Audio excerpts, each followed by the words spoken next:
This one goes out to all you crazy.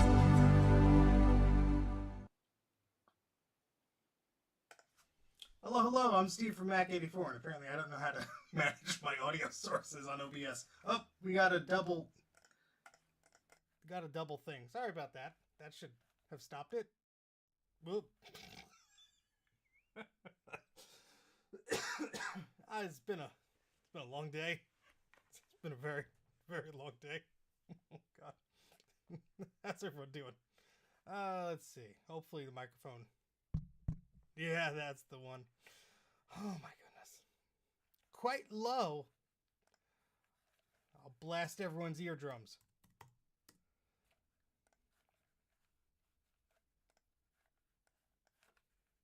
Oh, the Mac was set at like all the way down. Now it's all the way up. Is that better? Yes. 1, 2, 3, 4, 5, 8, 27, 35, 12. My liver. Okay, cool. All right, first off, hi.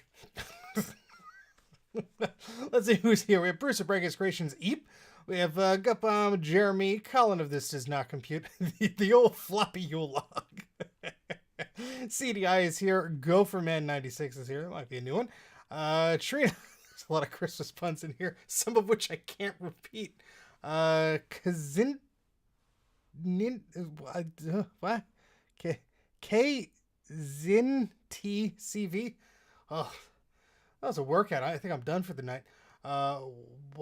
Some of these I'm pronouncing in weird ways. Wote sack. Just keep on moving along. Dan does stuff. Got Kratos is here. Gutbomb, I think I said you already, but why not? Here, have another.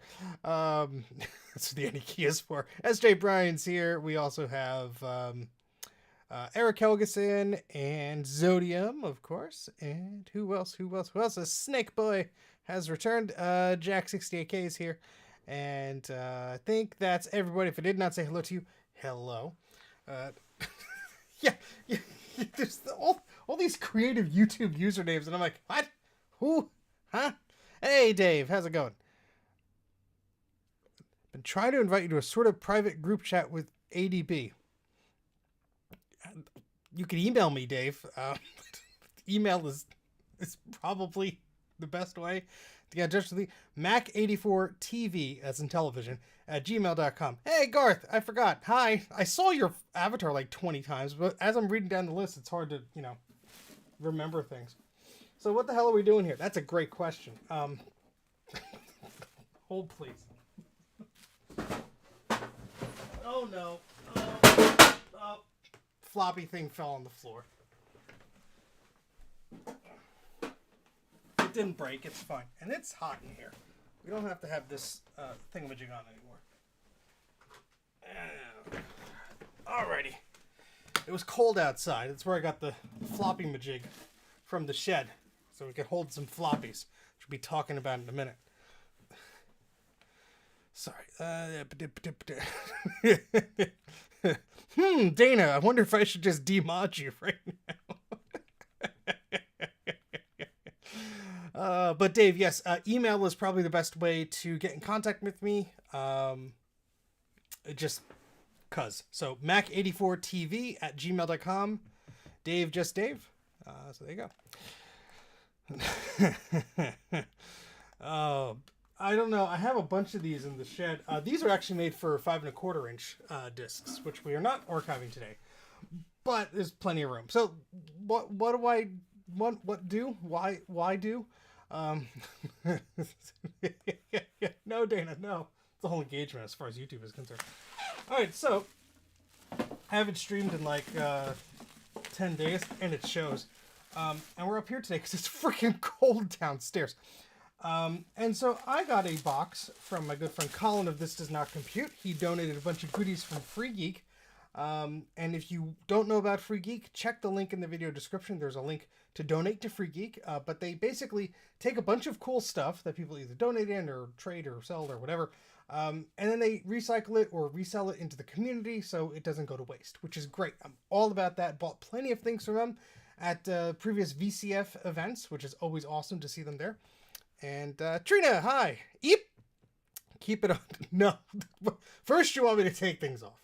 Then you want things. I'm not getting into this. Yuletide log of floppies. Exactly. So Free Geek is amazing. Free Geek is awesome. I'll be showing you a few goodies from there.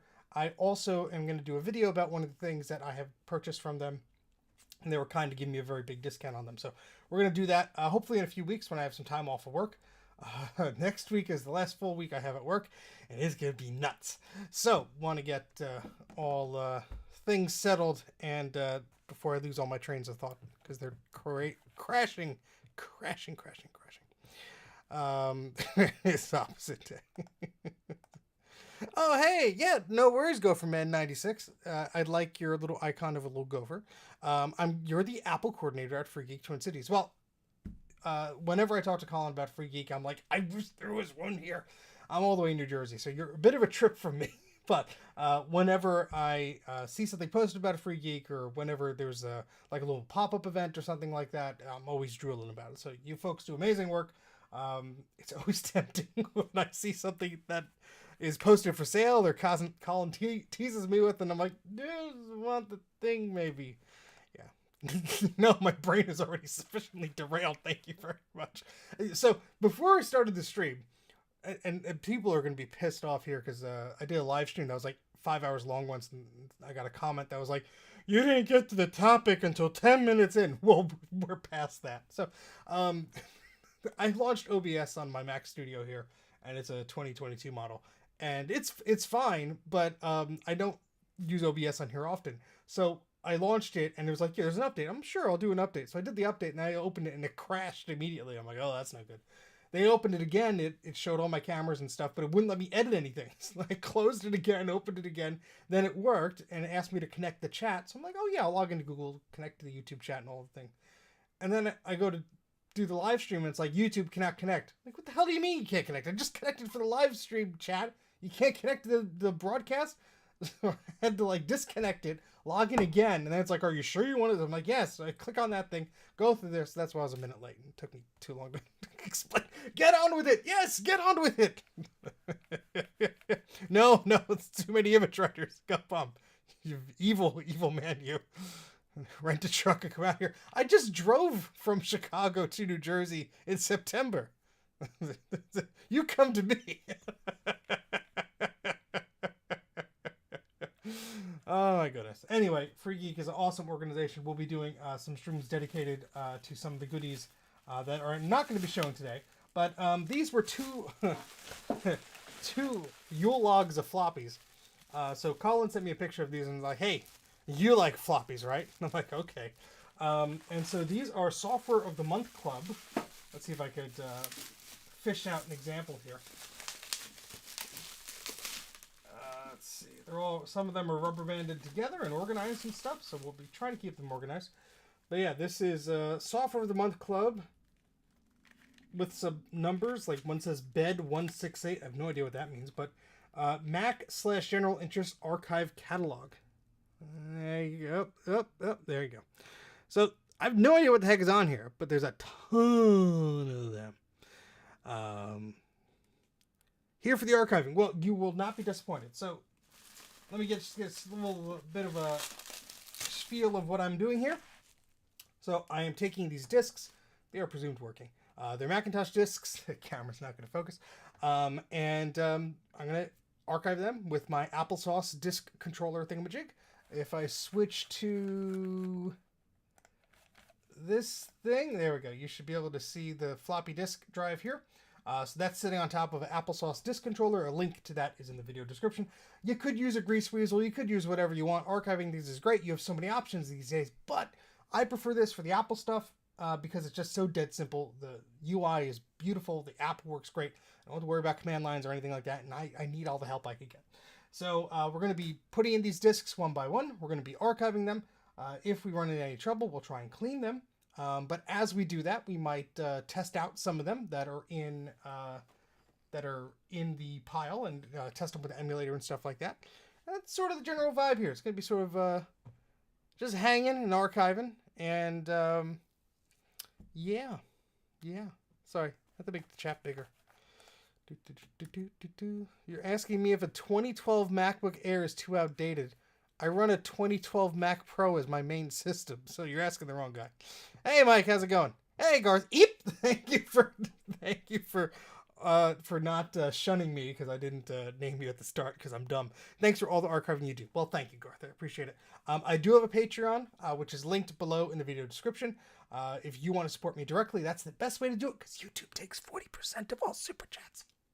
And there's a PayPal link on my website somewhere. But Joe, if you want to support my archiving efforts, big or small donations, thank you very much. And let's see, anybody else I missed before we dive in? Nick, hello. Game Breaker, hello. Jeez, Mike, you don't have to do that. Yep. Thank you very much, Mike, for the I can't do math. More than $10. Oh yeah, if you do the Patreon, don't use it on the iOS app because it does the weird dumb stuff. Just use your computer. What are you kids doing on your phones all day? All right, so let's see what we got in here. I think these are all SMC discs. I did get something else though that I got from Colin, which was really cool. So let's open this. I need a cutting utensil. Hey, you found it.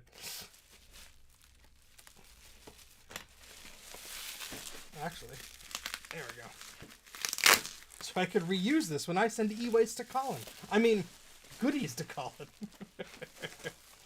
Oh, we got Stuff It Deluxe.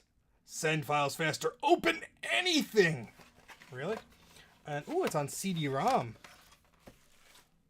That's cool. Look at that. It's always nice to have boxed Macintosh software, no matter what the occasion is. Oh, we got our serial number. Don't tell anybody. Shh.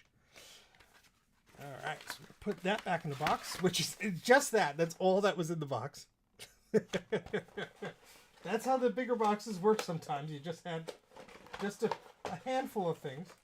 And the box is a little bit beat up, but with some careful prodding and maybe some tape, it'll be all pretty again. How about that? So let's put that over there, and then we got this was cool. I think I have a fairly complete copy of this. It says Mac Tools Deluxe by Central Point Software, and this is just a collection of different tools. Which is pretty cool. We got some data recovery stuff, partitioning stuff, hard drive stuff, security, disk optimization. It says looks like it's sealed, but it also looks like it's open just enough that we could slide it out. It's sort of like a book cover. You know, you could slide it out this way. And I open stuff and preserve it. I mean, it's cool to keep it, sealed, but like, really? That's not helping anybody. Not for export. I saw someone, I was talking to someone recently, and they were saying like somebody got a CD that was hard to find, and they didn't want to archive it because it would destroy its value. And I'm like, this is a CD, okay? It says Mac OS 9 on it. It's some AppleCare thing. It's Mac OS 9. It's just a Mac OS 9 CD. You can download this everywhere, anywhere. Like, it's on Macintosh Garden, it's on the Internet Archive. There are versions of this everywhere. Some are crap, they don't work, they won't mount, they won't burn correctly. Some are good. And what good does it do you on a shelf when you're dead and buried and someone's looking for that exact CD you have? So archive the damn thing. What the hell are you doing? Oh, it's going to decrease the value. Who the hell cares? Are you going to sell it? No. Then, get on with it. Archive it so other people can play around with it. You know how many times I've worked on a piece of hardware or a software project or something, and I did not have the right driver or the right version of something, and it was on the Macintosh Garden or the Internet Archive. That's what I'm doing, what I do, because it's valuable to me. Therefore, I want to do that and pay it forward. So, that's my rant. Mac Tools Deluxe. Very, very cool. I'm going to put that over here. And there's another Yule log of floppies right here, too. So we're going to take these out, and I'm going to put them in this container. And catch up on the chat here. Old man yells at class. Yes. And it's fine if you don't have the time. I don't have time. But, just don't be a jerk about it. It's like, get with the spirit of the vintage computing community, and how about you share your fun stuffs? That's what we're all about, right? What the hell else are you doing here, anyway? All right, so let's see if we have many floppies we could fit in here. Yes, treating retro tech like an investment is a recipe for losing money and enraging retro enthusiasts. I could not have said it better myself. If you are thinking you're going to get rich with any of this stuff, so many times I bought something and I told my dear, dear wife, I'm going to resell this. So like, no, she's onto that. That's not happening. I spend way more than I make from YouTube or Patreon or anything on just projects or tools or consumables like solder and flux. It's one of these things where if you think you're going to make money, I'm sorry. But unless you're like, I have a warehouse full of Mac portables or something, and they're all pristine and they're working shape, I don't know what to tell you. So the first log has been loaded. Let's move the... I'm going to keep calling these logs because they're funny. I'm going to move this log over here. And let's see if there's any sort of order to these discs. Volume 184, 186, 192. My goodness. Let's see. This might be volume 168, 165, 166, 169, 170. My goodness. Well, we don't have the complete collection here, but we have a pretty good collection. Yeah, and people who don't dump video game prototypes, that's dumb too. I mean, come on. You selling it? No, because if you sell it, some game company is going to be awfully angry at you. I just want to see what volume these are. See, this is the label I remember. I have a few of these myself. Volume 220. Okay, so these are much later. So let's shove that back in the Yule log wrapping there. Ho, ho, ho. Put that over there. Try not to lose it. And let's archive some thingamajigs. I made sure to randomize the order of the floppies for your convenience. just when he thinks he knows what he's doing. Gonna throw him a curveball. Oh, that's what I love about my friends. Show no mercy. All right, so let me open up this, and I'm going to also share the Applesauce disk controller window in the corner. There you go. Let me just make the chat bigger because I have old man eyes and I can't read. Get buried with the CD. Yeah, I guess that's an option. A Shatner toupee. Yeah, thanks, Trina. Let me talk about you, huh? Let's see. 194, 196. Where's the earliest volume here? 168, 165.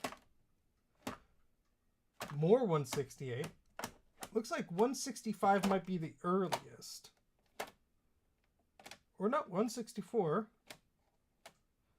No idea what's on these things, by the way. Oh, we got disc 3 and 4 of 164. But that maybe it. We might not have the full kit and caboodle there. Let's see. At least some of the colors are different, so. Nah, it looks like those might be the only ones we have of that. Who knows? We might come across them later. Alright, so, well, even if they're incomplete, doesn't matter. We'll archive them anyway. First thing I like to do is take the disc and just slide the door. Visibly look to see if there's any mold. This looks perfect, so we're going to shove it in the floppy drive. And let me find the thing. There we go. We're going to do a fast image of it, and this is going to detect the type of image. There we go. It's 800K disk.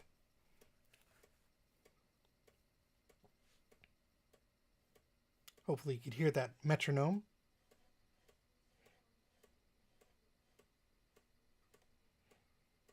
Earliest volume should be right after the index disk.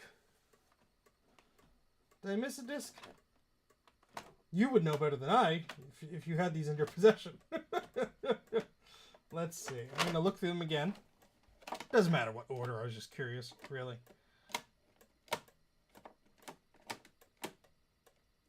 $165, 1, 2, and 3. $166.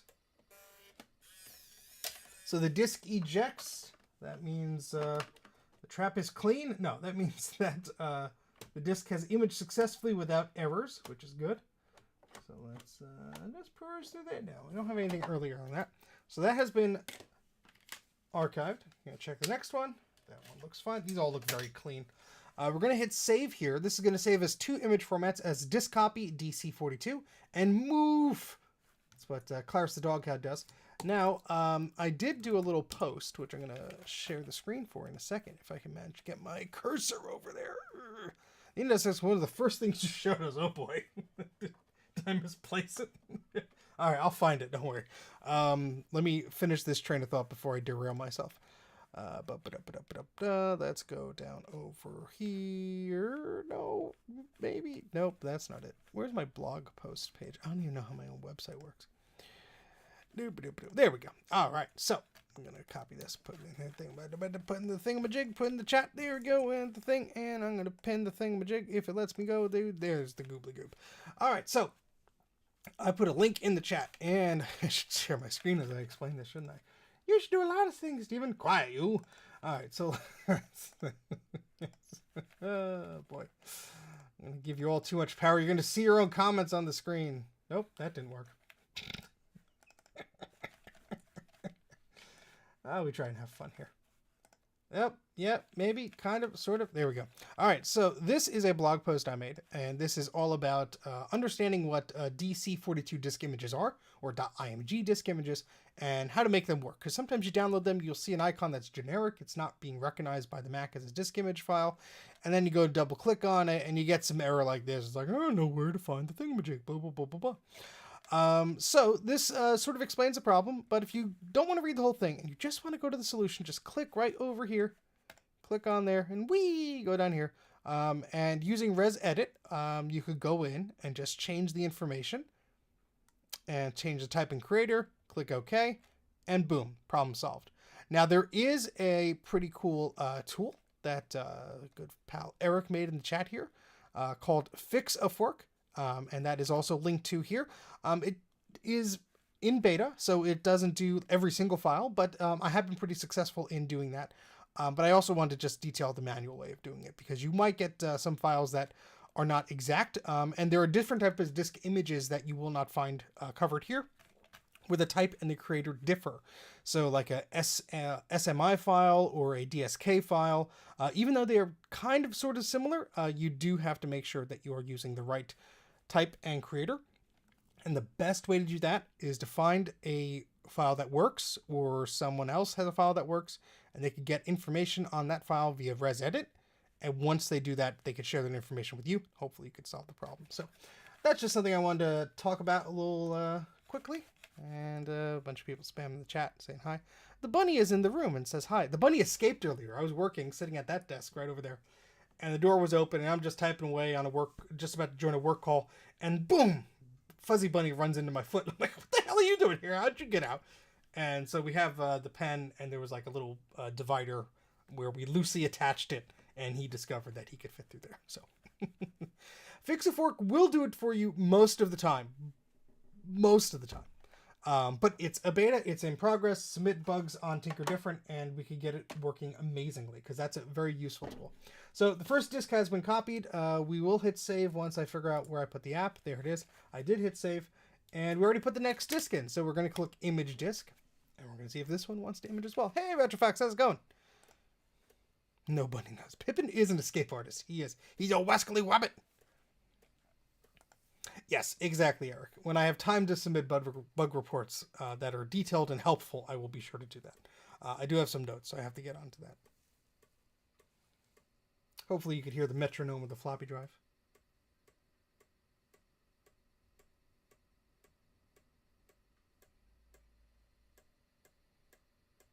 The shed's a shed. There's no other problem with the shed. It's a problem with what's under the shed. Township inspector is supposed to come in a few days next week, so... fingers crossed. That's where I got the floppy disk holder. Because this was in the shed. That's why in the stream photo I'm all bundled up. Because it was cold out. For a reason. I'm going to get a pencil. Which I usually have here, but I don't right now. And I'm just going to put a little check mark on the back of these discs. Pencils you can erase and whatever. So it's not like permanently scarring it. But it also tells me, hey, you archived the disc. I don't know where one is. I'll just put them in a pile for now. We can't hear the drive. Oh, that's terrible. Well, if I activate the other mic, either you hear the crummy webcam mic. Hold on. Let's see. Let's see. You people are demanding it, so it's your fault if this sounds like crap. Oh, boy. Logitech microphone. Yeah, that's probably not what you want, because the quality is probably not as good, and I'm probably being blown out. But if you want that floppy action, you want me to change the thing live. Sorry, folks. You have yourselves to blame. Oh, archive catalog. Okay, yes, this is the disc that we were being told about. All right, so let's put that in, and you see if you can hear it. First, let me save this one.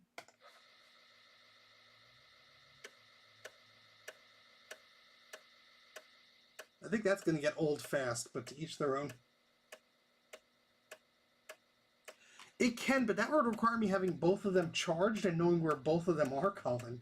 How dare you assume I'm that competent?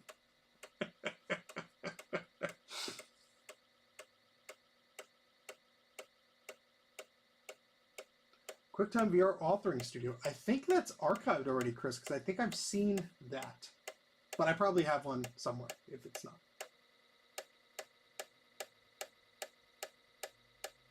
Tick-tock, tick-tock, tick-tock.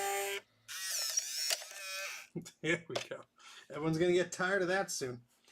All right. Oh, so this is an archive of 132 to 156. So let's take a look at this disc-a-rooney here. Oopsie doodle. That's my sheep shaver thingamajig. Good thing I'm not sharing the whole screen. Let's open up our can't speak mini VMac here. And that's the wrong one.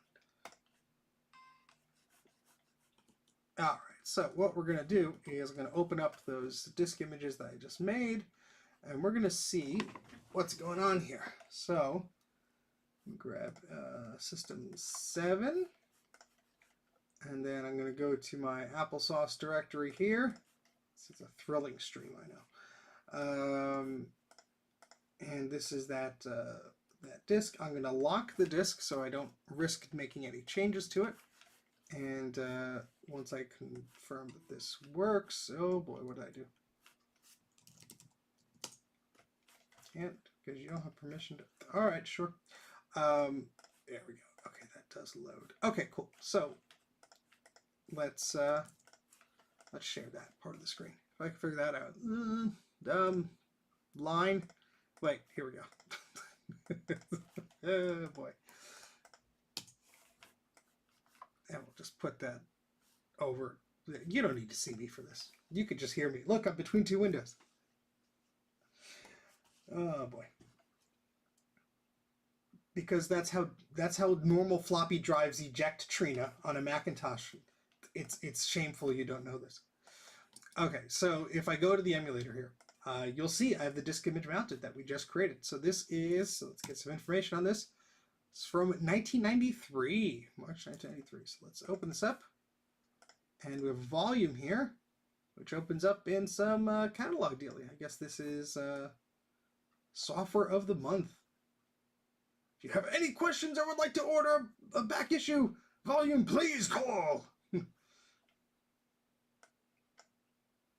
Oh, Doc Maker. Oh my gosh, I haven't heard that in ages. The AOL keyword.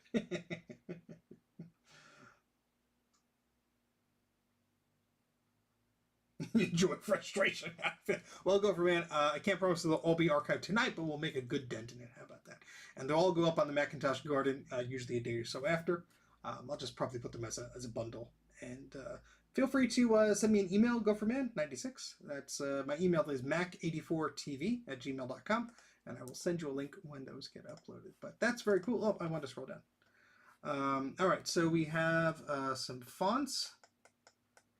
Disc 1, I guess that's of volume 156. So this, okay, so this tells us 155. Okay, so this tells us volumes 150 through 156 of what was on there, which is interesting. So if we're missing a disc, at least we know what we're missing. I'm not sure we have, actually, yeah, I don't think we have any volumes of the 150s series. 170, 173, 176, 179, 180, 83, 84, 86, 88, 90, 92, 94, 96, 98. But we'll find out. Who knows? So much yelling.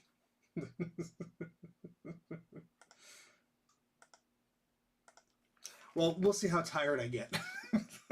Let's just say that. That 8th hour there, Steve just was in a different world. I think his blood sugar was low. All right, so let's go back to whatever the heck this is that we're doing.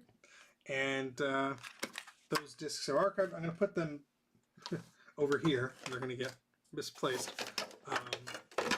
But we have a full set, I think, here. It's just a 2-disc set of... Nope, yep, maybe... Well, it's weird. We have 2 things marked 168.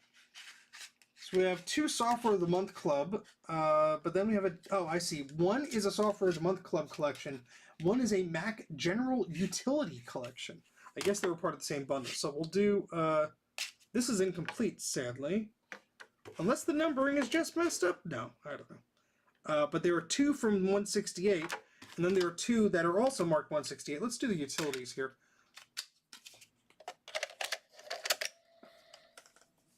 And let's open up our thingamajig. Only 496 to go.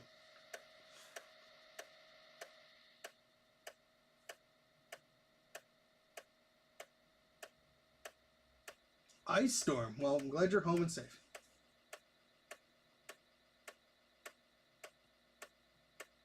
That's on beat. Glad to hear it out of space, man.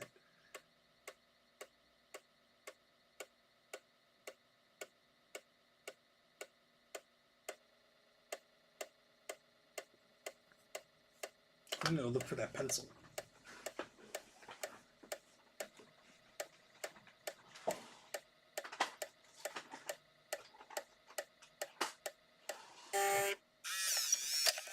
I found it. All right, so that was disc 1. Let's save. Put in disc 2.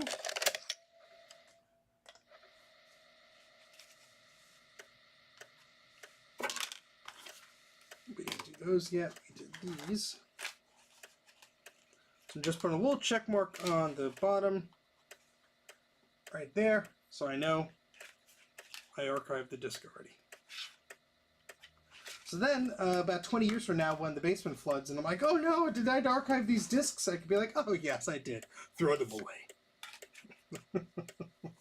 And I do tend to archive the labels. I mean, these labels don't have too much on it, but I might end up doing some scans or photos of them.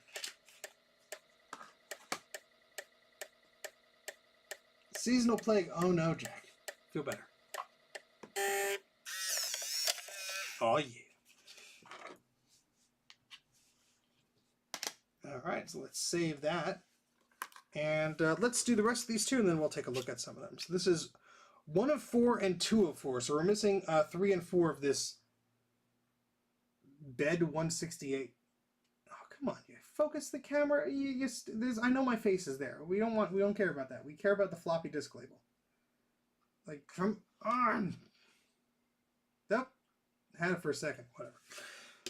Let's see how dirty Steven's fingernails are. Right, let's put that in and image the next disk. Oh no. Rest in peace, Guppa.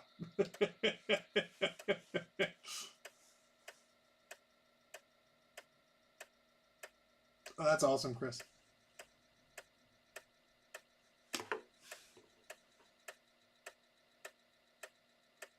Yeah, it's weird, like, the things that you memorize, like, exactly. Like an Epson 740i I was playing around with on the live stream a few months ago. And as soon as it started to make up the startup pattern, I knew the rest of it. Like, you could blindfold me and I could mimic it. It was just like, holy crap, that's coming back to me. Haven't thought about that in, like, decades.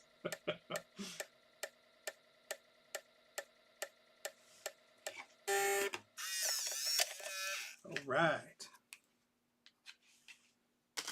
Save on that one.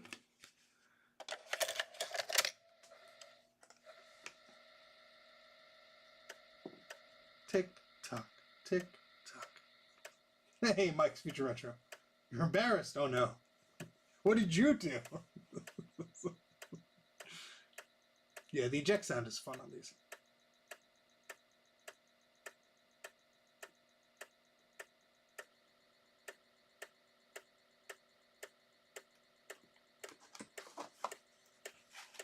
It's like I'm playing cards here. Go fish.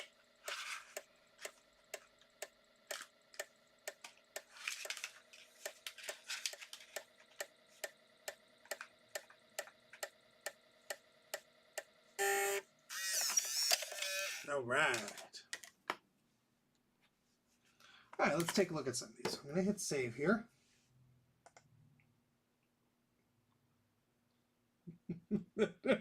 Steve's face staring right at me. I'm so sorry.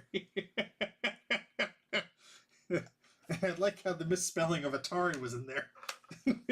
I almost wore an Atari shirt for this stream, but I'm wearing Ron's computer video shirt, his Stay Puffed leaking battery, which is fun. I'll put a link to his fun stuff on here. I think I know his website. No, I don't, apparently.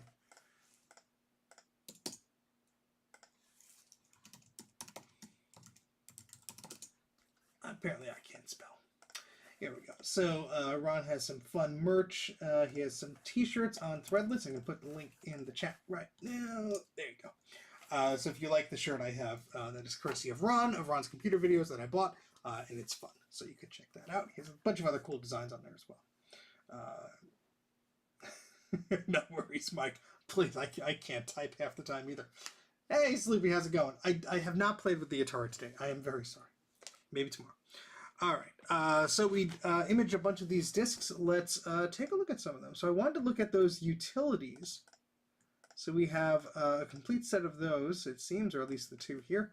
I'm going to get info on them. I'm going to lock the discs just so we don't risk making any changes. I know it's not supposed to make any changes, but some of these emulators do quirky things. So we just want to play it safe here, especially if we're archiving these things. I don't want to have to do this twice. Okay, so let's close this here. And we can eject that. And then if I open up the Finder here, I'm going to drag this one in here. Here we go. And we have a second one as well. Well, that's interesting. That's called DW Utility Disk, and this is called General Utility Disk. Let's see. Did I assume they were part of the same thing? Yeah.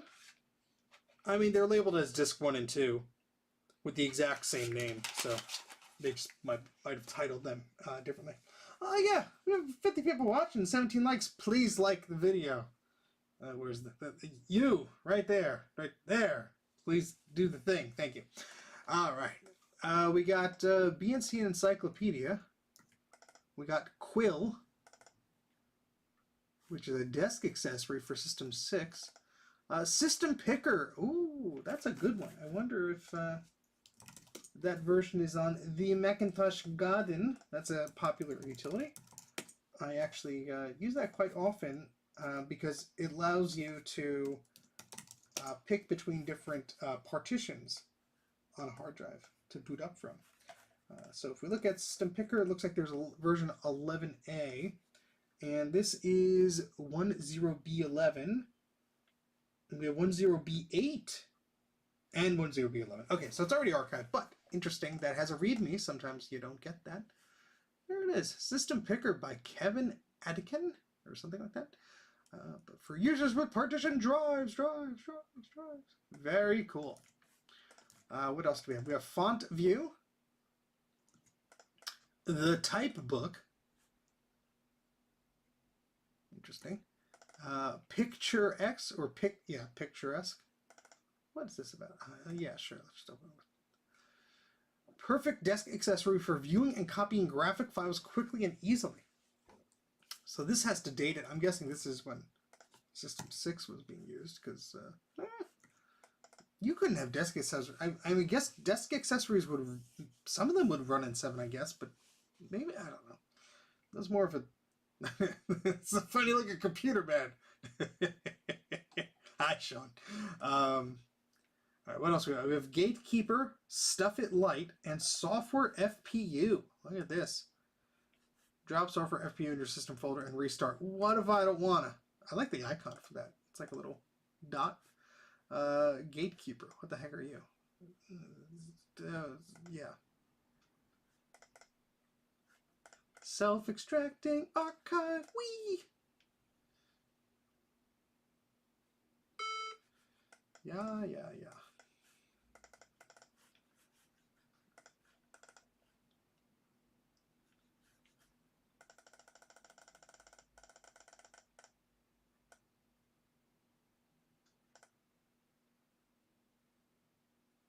Here's the introduction.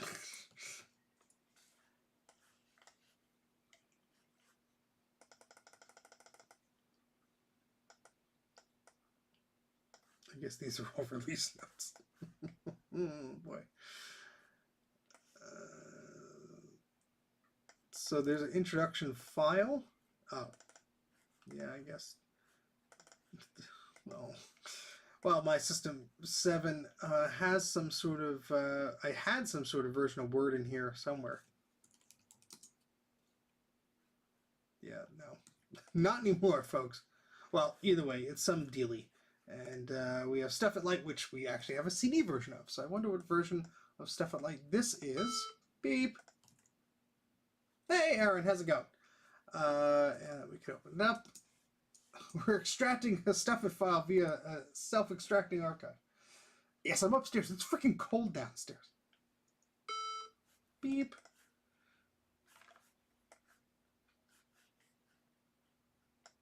Oh, wrong one. You all know what I'm doing already. There we go. All right, so Stuff It Light 305. Look at that. What's new? I don't know. Let's find out. Corrected some common annoyances. You're now able to rearrange the order of encrypted items in an archive. Multi-segment seeds. Very cool. Hey, Jamie, how's it going?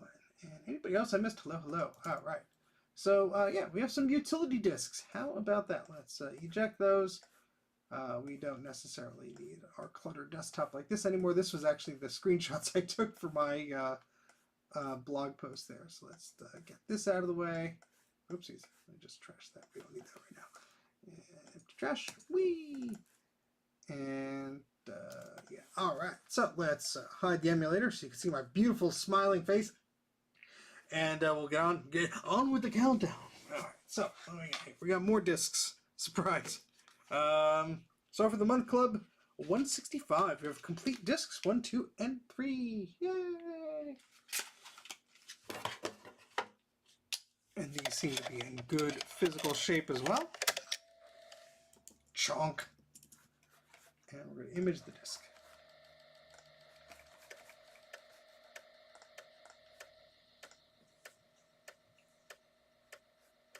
So much room for activities.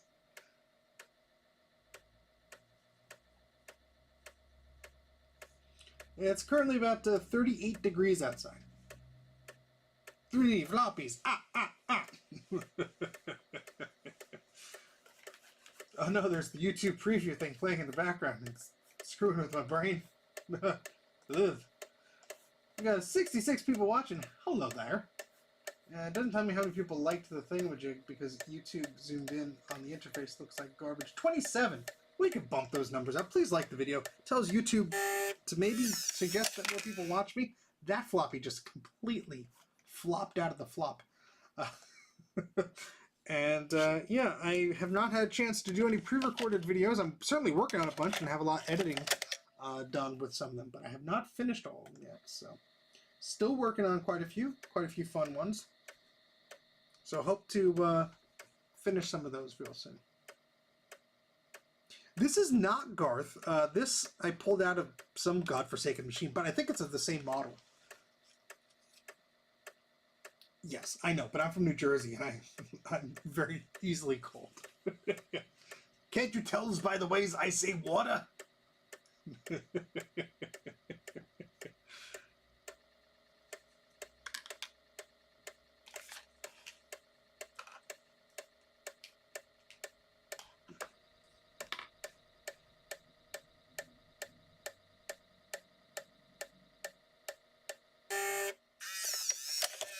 Oh, almost a clear landing. It's like the Olympics. Like if it clears the floppy drive, it gets a 10. But in the meantime, while I've been procrastinating and drowning with work while I try and finish up the year, I've been making a podcast with my good old friend Colin of This Does Not Compute, who was in the chat earlier, who's probably now eating dinner or something. And if you subscribe to his Patreon or my Patreon or my YouTube membership dealie, you get access to a podcast that only you can get access to via that. I don't know where I was going with that. We have 20 episodes. The 20th one lands tomorrow. So how about that? I don't know how 20 of them made got made all so quickly. Seems like just yesterday when we were starting it. How do you pronounce "did you eat yet"? Like that? I don't know. I can't brain anymore. Ooh, that one fell out. Brain is bad, Joe. Brain very bad. You know this. Jet? You know. Alright, let's see what else we got. 166. Is that a full? Yep. We have a bingo. Well, full set. Volume 166. We're not going to look at all of them in the emulator, but, you know, if we see something interesting, just focus on it. Don't focus on the face. Who cares? There we go. That's kind of sort of... Oh, my God. There we go. Ugh. All right, so we've got a stack of 4 here. Put one in there. And the image disc. Brain does not brain well after 7 p.m. Yes.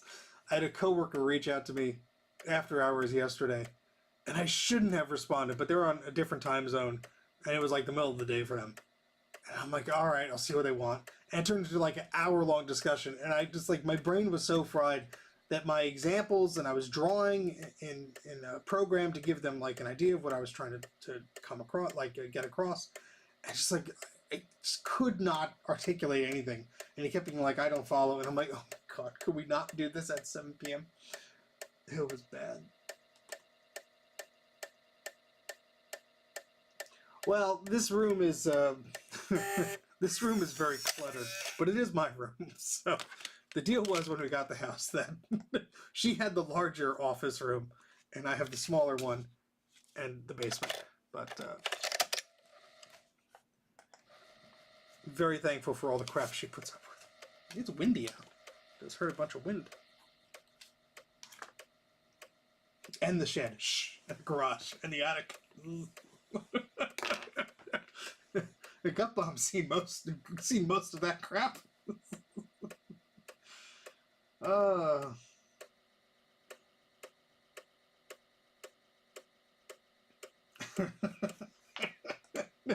I don't know, Mike. I'll have to get back to you on that.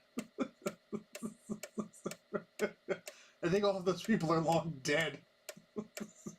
All the hiding holes.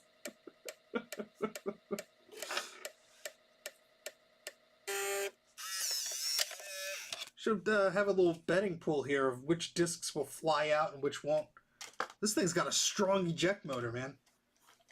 I once had a zip drive. I swear, it, like, flew the thing like a foot out of the drive. Somebody tuned that to 11. It was like, pew! Don't copy that floppy. How about you copy all of the things, because things ain't good. And this is the only joy I get out of life right now. Obviously, I'm exaggerating, but leave us on our floppy disks alone. I've got bigger problems, all right? Yeah, those zip drives packed a punch.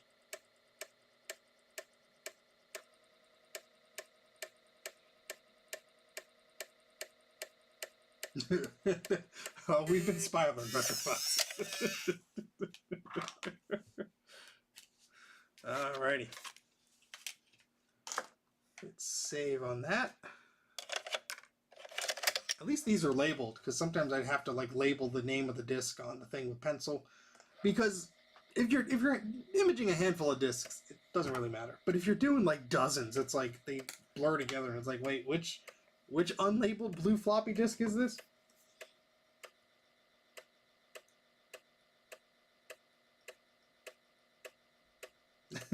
Thought it was completing a long jump, Anna. Pew!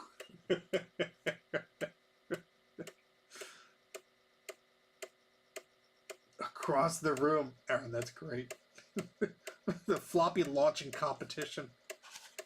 Screw December. I want a floppy launching month. Can we get this floppy disk to go through a brick wall? Boom! Just make a dent. Someone will poke their poor eye out. Oh boy. What are we doing again? That's right, floppies. Garth, I nominate you.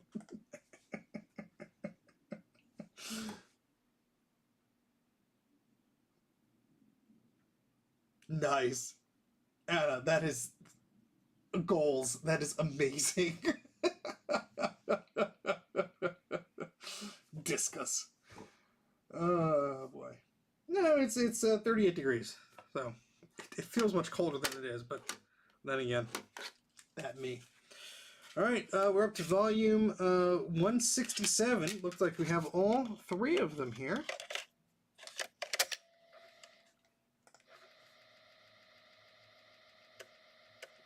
Surprised none of these have been written over.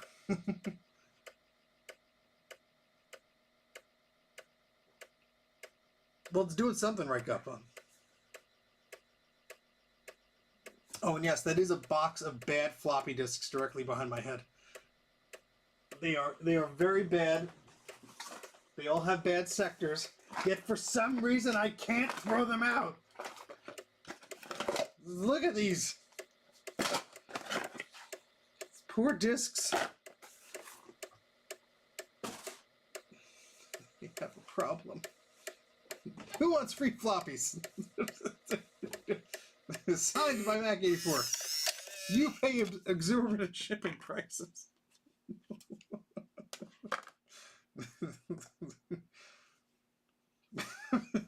What's that, Roger Fox? Give them to you next time I visit? Sure.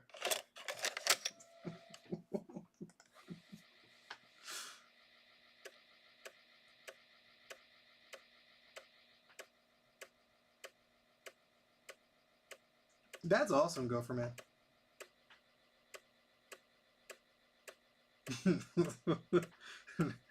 You signed a waiver, Gupum. Quiet, you.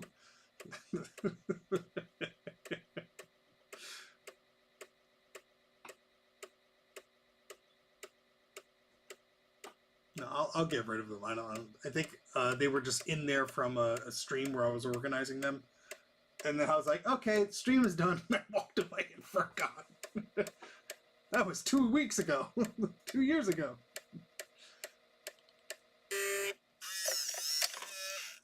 Joe, it sounds like you want a floppy project, right? Some of those discs are... oops, I put the mark on it before putting it in. Some of those discs are older than I am. And looking at them under a microscope, you could see physically where there are defects. What's that, Joe? All the floppies in the world? Send! You did, Gut Bomb, in the most obnoxious box possible. You fit like 2 baseball bats, like, side to side in that thing. Like, long ways.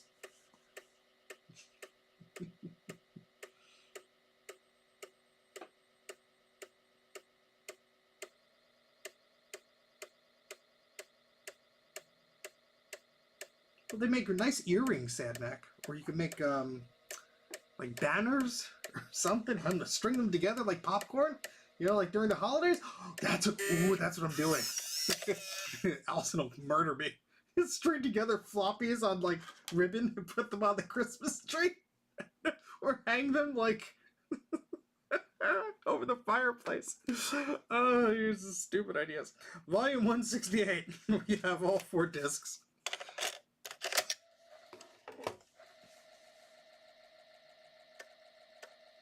Bye, box! Make them into coasters. Yeah, then somebody will be like, oh no, you ruined the disc. It's like, it's a bad disc. Hey, Keith, how's it going? We're archiving floppies. Like a whole bunch more to go. That's only half of them for today. But Keith, you'll probably remember these. This is Software of the Month Club. It's not going to focus because this camera is being annoying today, but we have volume 168.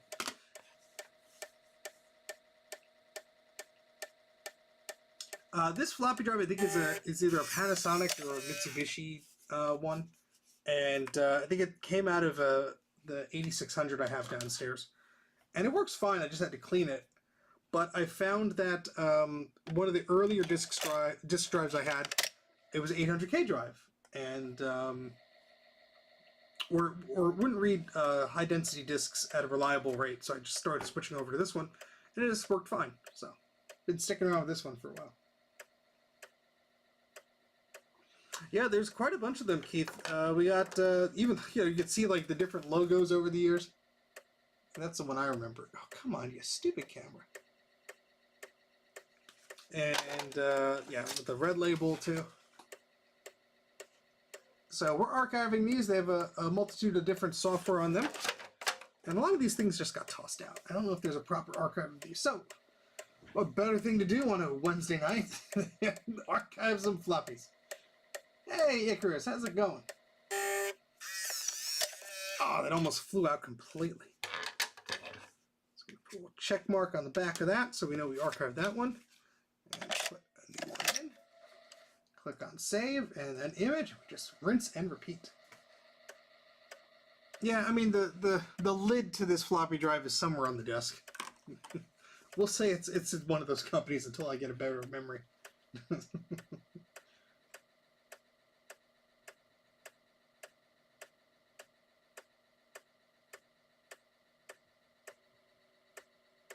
Yes, back up those pictures.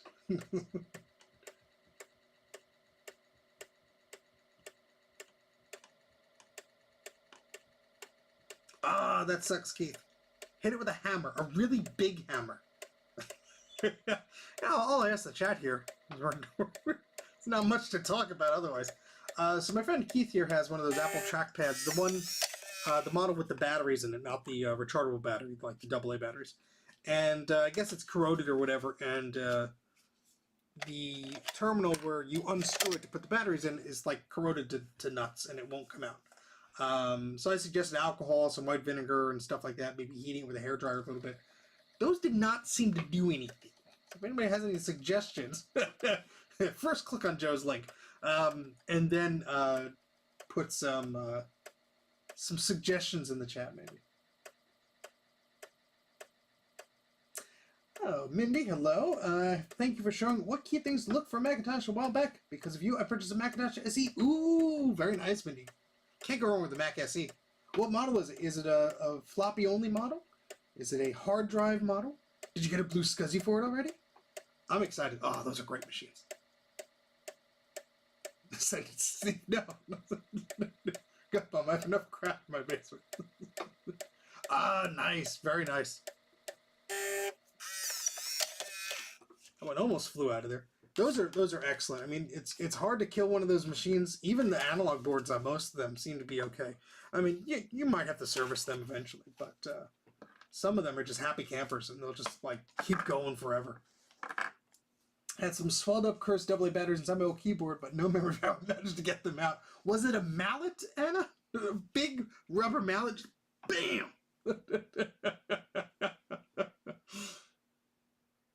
Percussive maintenance. 60% of the time, it works every time. Love the Mac SE. Currently trying to repair mine after an unfortunate accident involving shorting the ADB keyboard. Oh, noes. Yeah, that sucks. But sometimes you could just get the replacement chips or something. But trying to actually like sort down what the actual problem is annoying sometimes.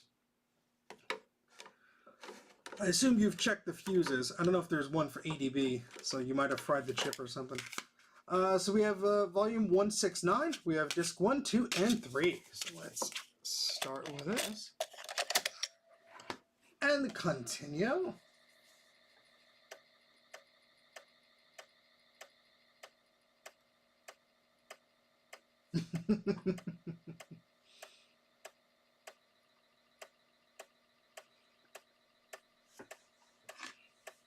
Let's see how many gigabytes of floppy images I have on this system. Who wants to take a guess?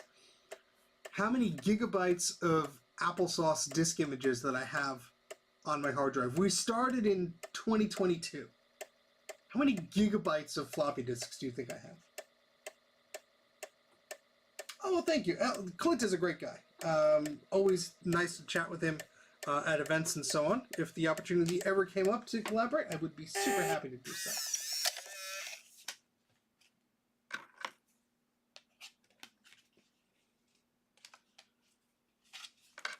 Some guesses are coming in. Those are a lot of gigabytes, folks. Remember, most of these disks are 800K.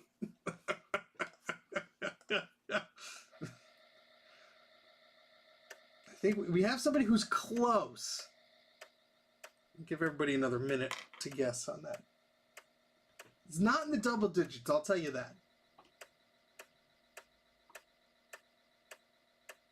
Snake Boy, YouTube like deletes all links. So sorry, it's not my fault. Goldilocks, you are so close. We have currently 4.19 gigabytes of floppy disks, and there are some duplicates in there, but that's for 3,748 items. 3,748 items. Like I said, there are duplicates. Sometimes it'll expand the file system too, so you know there's not all of those are disk images, but it's a lot of floppies. It's a lot of floppies. 10 megs off. Don't worry, you didn't win anything. Oh, Keith. Oh, God. No, these will all be going up on the Macintosh Garden so other folks can enjoy. We'll put them all in a big old file. Somebody can just download them all. I'm not uploading hundreds of discs individually. We'll just zip them up and just put the whole thing up there.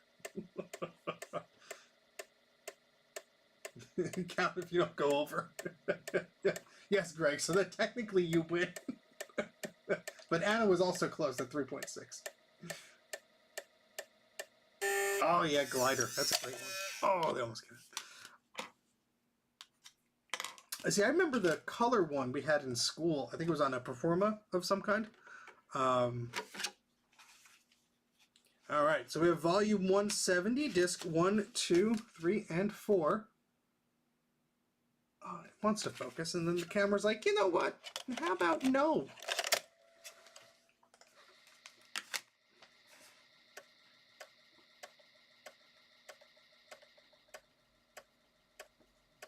Bruce, you missed my whole explanation of that. I know exactly what you're pining at. Yeah, so this piece of software, and there's a link to this in the video description. But this is the Applesauce Disk Imager. I love this software, but the hardware is pretty hard to come by. So if you're using Grease Weasel or whatever the heck you're using, more power to you.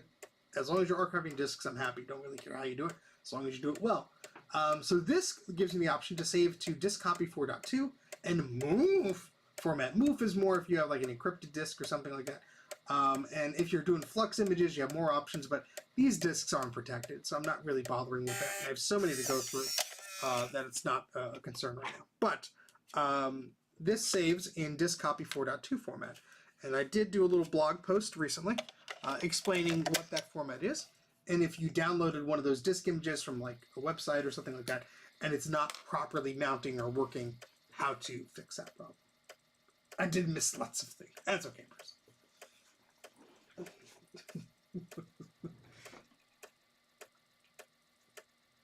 Well, don't go anywhere, Mindy. You just got a Mac SE. Sean and I collaborate all the time. Sean's a good sport. Hey, Saul, how's it going?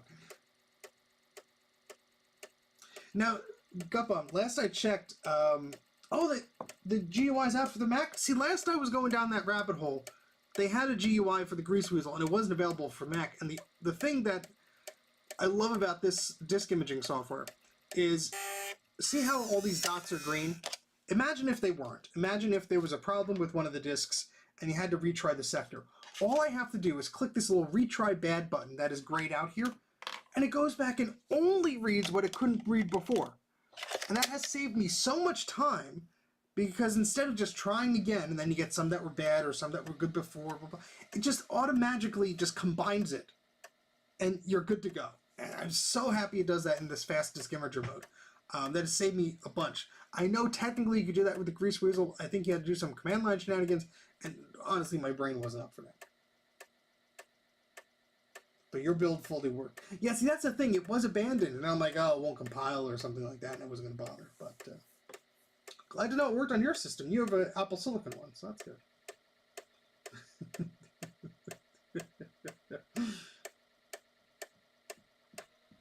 Yeah, auto-magically, that's a fun word.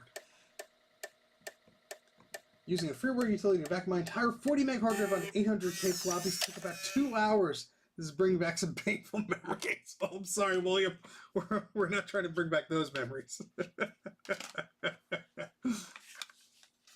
All right, this is disc 404 for volume 170. Let's pop that in there. Just notice my little cheapo inland SSD has been hanging out there. And look, a free advertisement for the Ditch Computer Festival, SoCal. And we got some Mac 84 stickers here. Eep!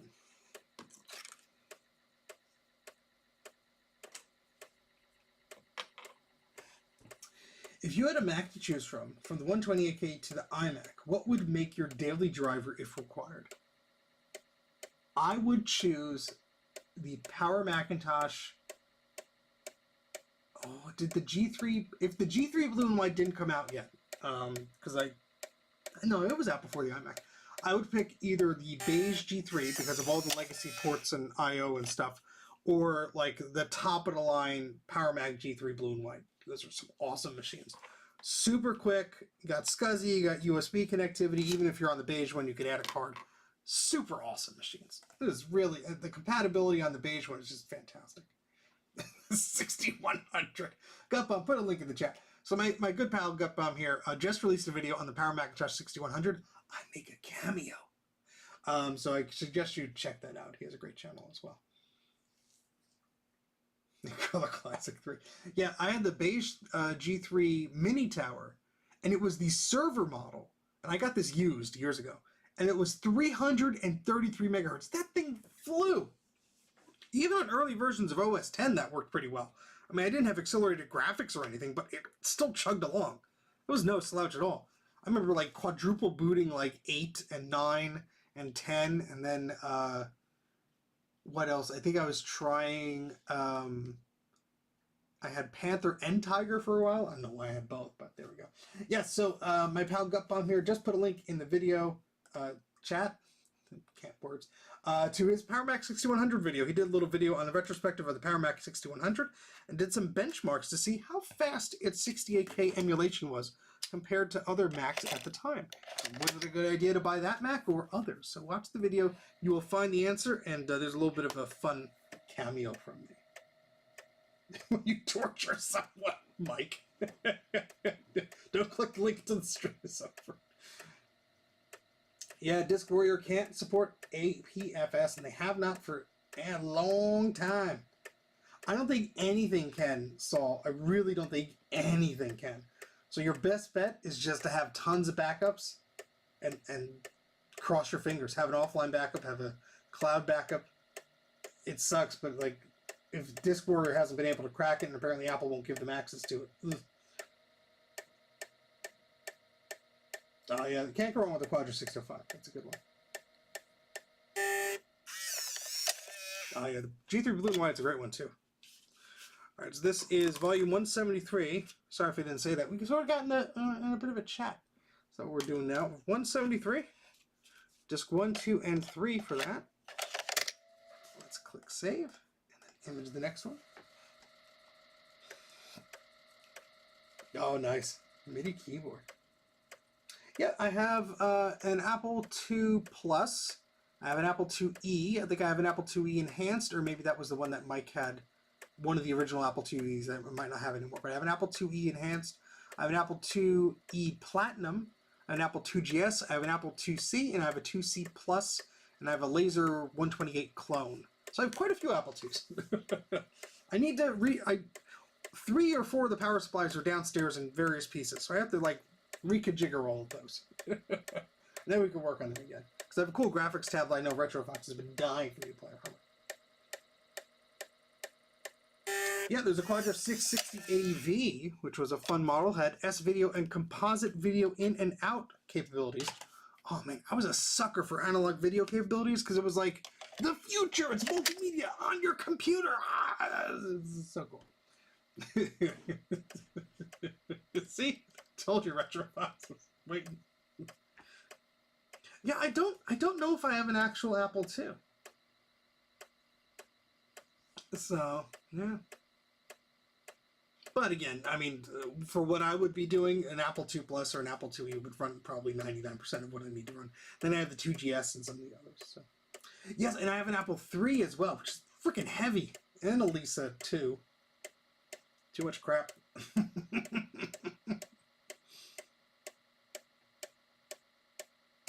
Mac Plus is a good one too. Yeah, the 660 and the Quadra, oh, those are amazing machines. Yes, I have a Lisa, which is in Gutbomb's video for like a hot second. It is a Macintosh XL. It's a Lisa 2. It's not the one with Twiggy drives, although I got to hold Twiggy drives once. Let's see, where was I going with this? Yes, over here. I have to scan this. It's going to be tedious, but I have to do it. Because it deserves to be preserved. So I just got a film scanner. So this is an Apple Press folder. Look at that. And put this one here for a second. And inside of this folder, a multitude of goodies. So this folder is a press release, has press releases for the Quadra 840 AV and the 660 AV. And for those of you who are old enough to know what slide transparencies are, get my phone out here. We have a very nice quality photos, if you could like actually see it, of some of these systems. So I got a new film scanner that does a pretty damn good job. And I've been scanning in a few of these. So we have a few shots of those machines with the monitor and a modem and an at ease window, which is pretty neat. But there's also these papers. So we have some press releases. Just put this down so they're in the right order. And then we have these data sales sheets. So we have one for the Quadra 840 AV. And these are nice heavy stock too, like very good quality. We have one for the 660 AV, which was renamed the Quadra 660 AV later on. We have one for the Apple Vision 14-inch display. And then we have one for At Ease 2.0, which is funny. And then there's one like At Ease for work groups. So these will all be scanned in eventually. I got my work cut out for me, certainly. But it doesn't end there, because the other side of the folder has so many other goodies. This is why I plug my Patreon when I can, because really your funds help me acquire scanners. I just paid $300 a few months ago for a not brand new, but new to me, scroll scanner so I could scan posters. And this negative scanner I got was around the same price too. But we got releases about Apple's AV technologies.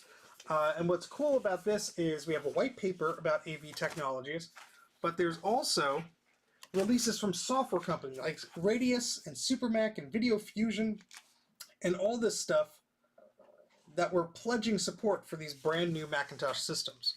Like, oh, you could do this, you could do that, and so on and so forth. So these will all be scanned. I already scanned the Newton folder I have, which is very similar to this. It has some slides and junk like that.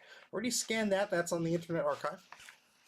And so hopefully I'll get to do this in a few weeks when I'm off of work for the holiday season. So that'd be nice. Let me catch up on the chat. Sorry, been slacking. Guppa. Well, that's what you get.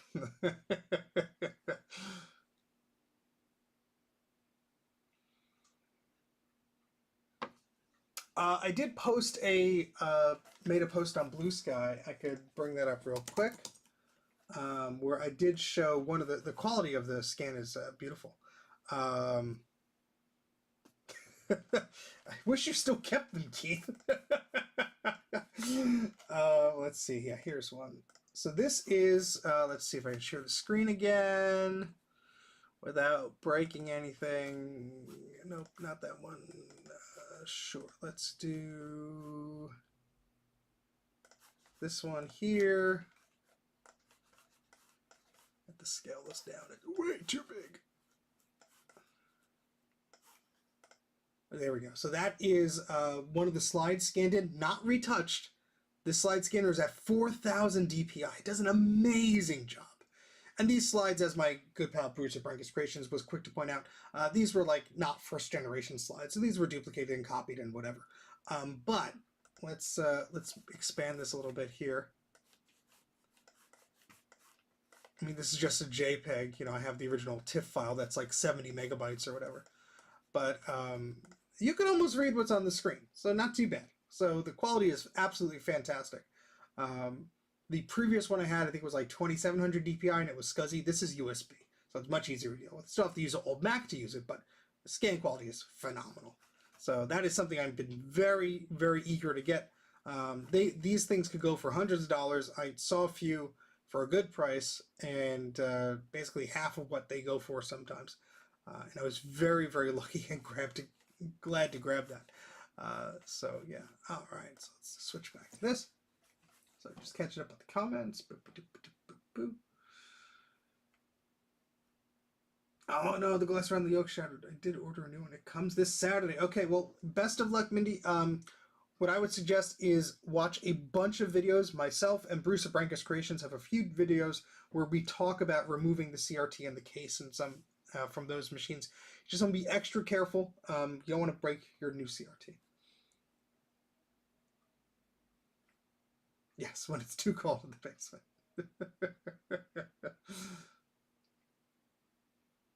Oh yeah, At Ease was great. It was before, I think it was before the launcher. I'm not sure. But either way, I remember using that in grade school. Yeah, let me show you because we're talking about slides here. Let me see. I think I have some slides that I copied over that were first generation slides. This blew my mind. Let's see if we could get a good quality. These are all JPEGs. Here's a TIFF. So this is from Disney World, I think. So I'm going to put this on the screen over here. This is a photo. Again, it's not retouched or anything, but this is... hold on, folks. Let me make sure I just know what I'm doing here before I click a button that goes kablamos. No, we got to change this to be the other display. There we go.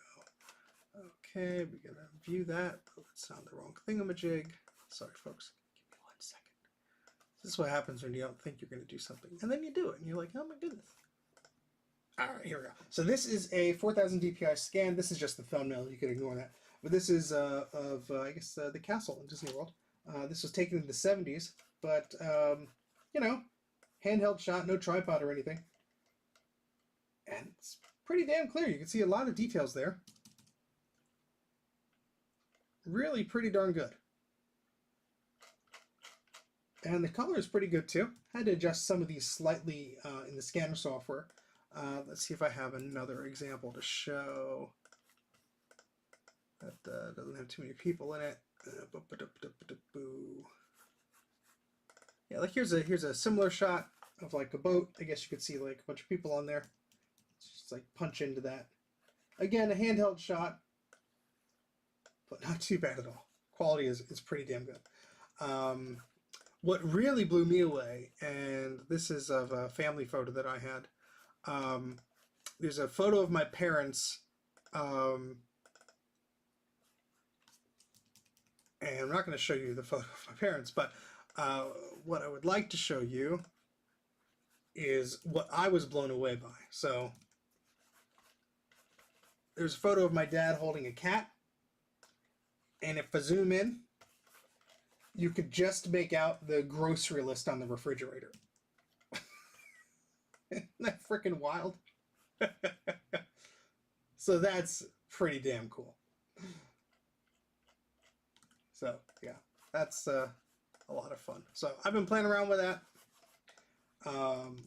and very excited to go into a bunch of my family photos and junk like that and get a lot of that stuff archived properly. Because I've had an okay slide scanners. They worked okay, but who wants to deal with SCSI and stuff? I mean, look, it's fun to play around with that stuff unless it's like, okay, I have like 5,000 of these. I just want to get this done. You know, don't want to worry about like the system freezing or all that crap.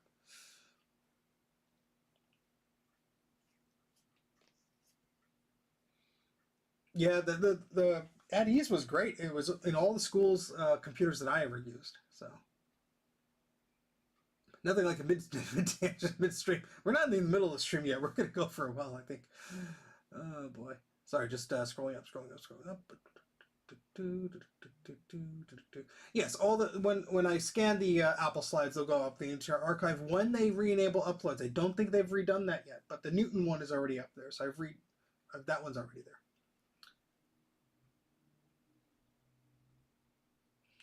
Cat. No, I don't think I have, Mindy. Educate me.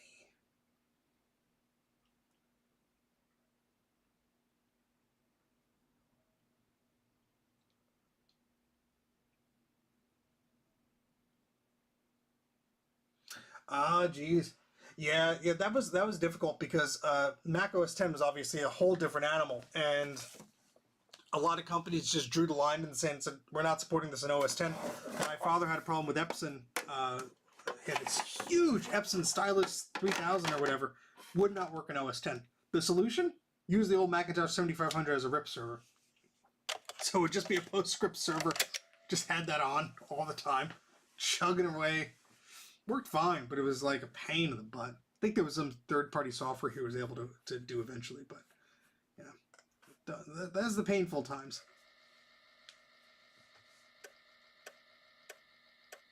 But yeah, we had a UMax scanner. It's a pretty good one too. Oh yeah, ViewScan's a good one. Oh, interesting. A time management software. Huh.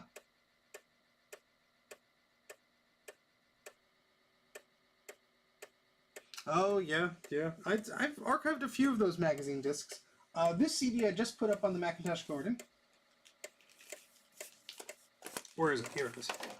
At Your Fingertips. This was also donated by Colin. He included it with the box of floppies. This just has a bunch of product PDFs, but it also has a Macintosh buyer's guide, like interactive thing. Product guide, rather, from April 1999. And this has a bunch of software updates on there. It has some PDFs and marketing crap. But that was not archived. Neither was an individual, from what I could see, product guide for that time period. So that was cool to archive and get up and running there. This has already been archived, but I thought that was so cool. As a power computing CD. Again, the focus on my camera is not working. I apologize. There it goes. But I love the graphic on this. And again, this is already on the Garden, but I love power computing and clone stuff, and it was like $1 or something like that, so I wanted to have a physical copy of that. And again, that's what these things should be. They should be a few bucks.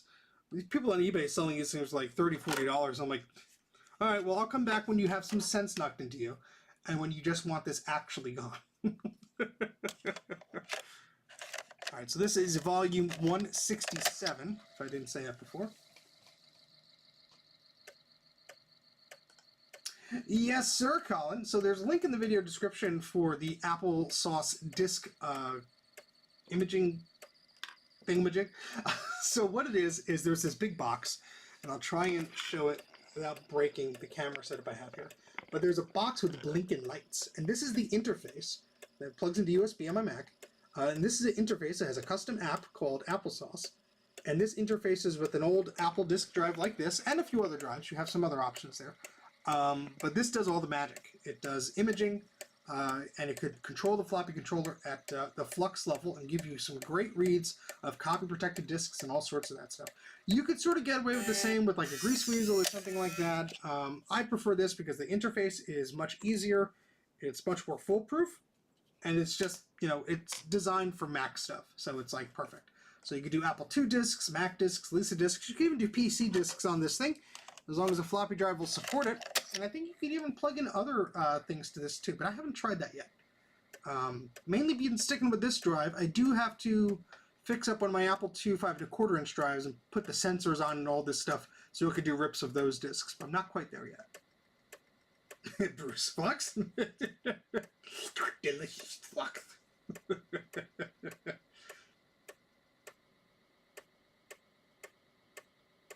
How about you email me, Mindy, so nobody steals your idea? Mac84tv@gmail.com.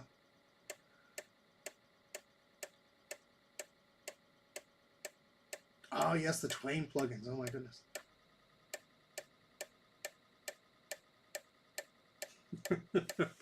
I don't think I've ever used the USB ones. Certainly have. I think I still have one of our SCSI ones.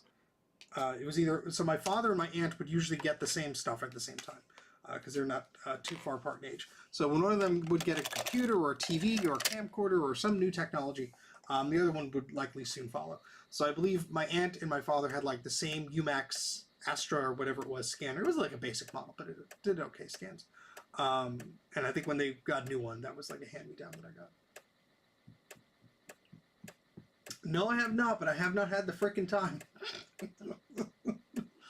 Maybe in a few weeks when I'm off for work, I'll try again. I heard somebody else was uploading stuff, but last time I tried, the button didn't work.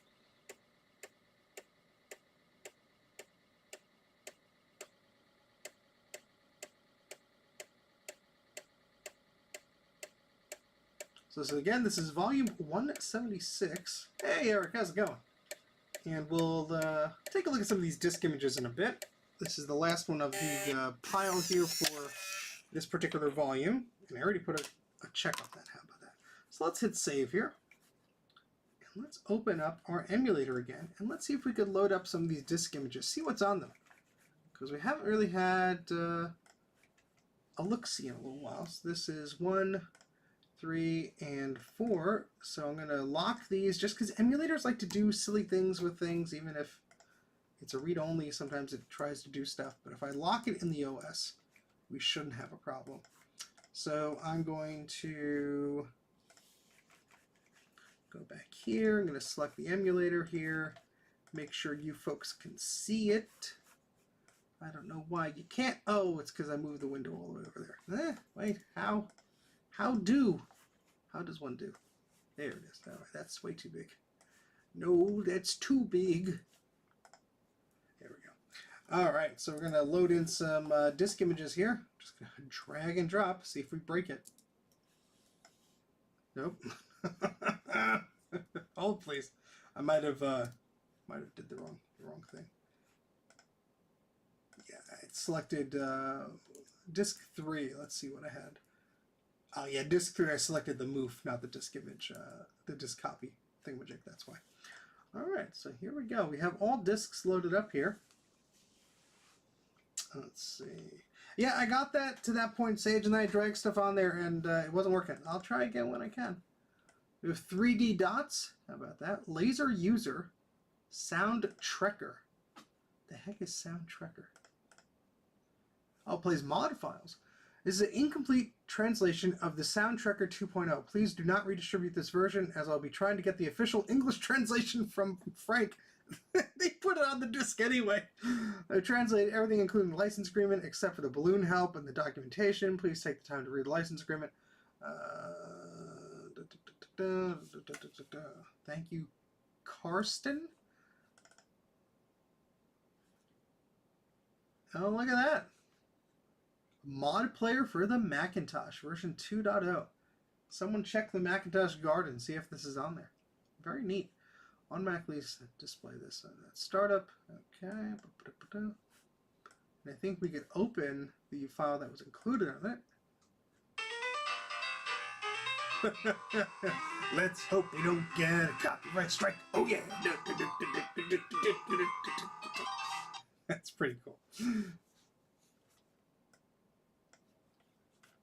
Neat. Yeah, sometimes it's fun uploading the older versions because they are slightly different or they're compatible with older things or whatever. So that's neat. All right. So what else? Laser user. Looks like a scanner thing. Controls aspects of the laser writer-based printing on the Macintosh. It serves a purpose similar to chooser user, though is a more complex and more useful solution. It is intended for use in a network environment where multiple users use Macintoshes which print to a central printing site. That's very interesting. Hey, Rudy, how's it going?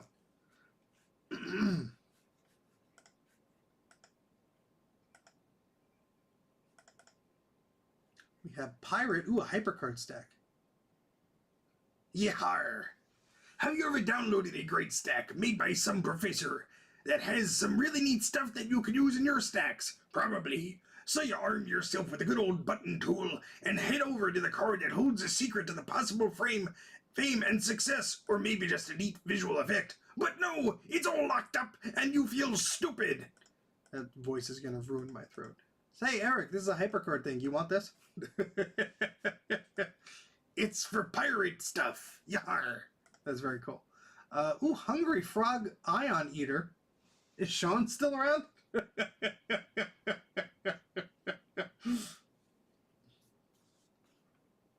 Now he gets a copyright strike from that. We got a font thingamajig. More font thingamajigs. Let's see what this is.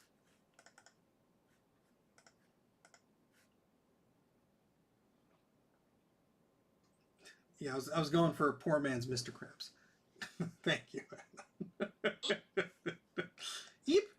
All right, let's see. What is this thing? Series of related educational games which all revolve around the continuing hunger of hungry frogs to eat and breed. Oh boy. Hey Veronica. We're just about to open up whatever the hell this is. Okay, frogs. Go, frogs. Enter your name. Oh boy.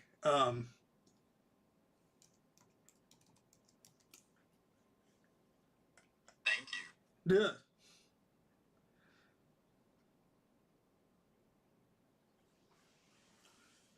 we got some frogs somewhere. I should have read the instructions, shouldn't I? Or it just doesn't work under emulation. Oh boy. Think it's frozen, maybe?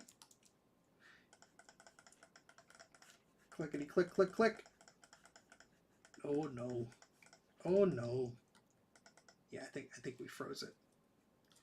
Oh, time to crash the emulator. And start it up again.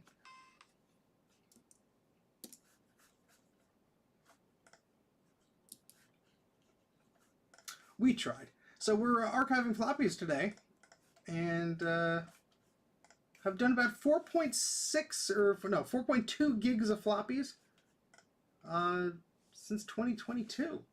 Not too bad.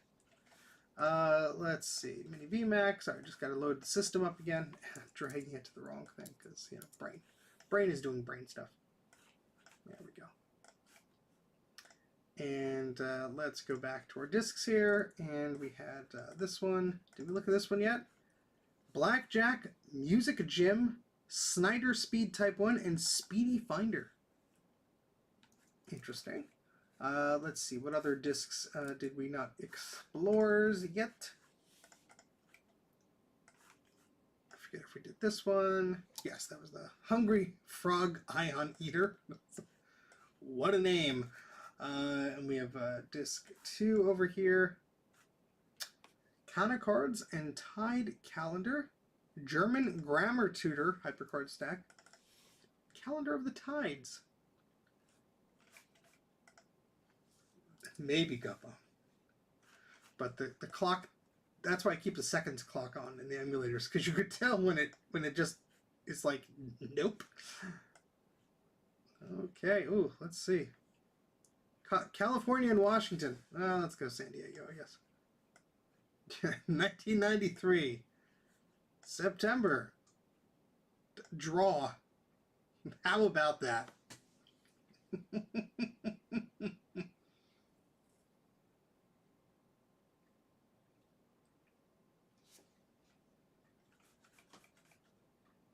Hanging drywall in my utility room and trying to watch a stream at the same time. Good luck! Measure twice, cut once. Don't hurt yourself.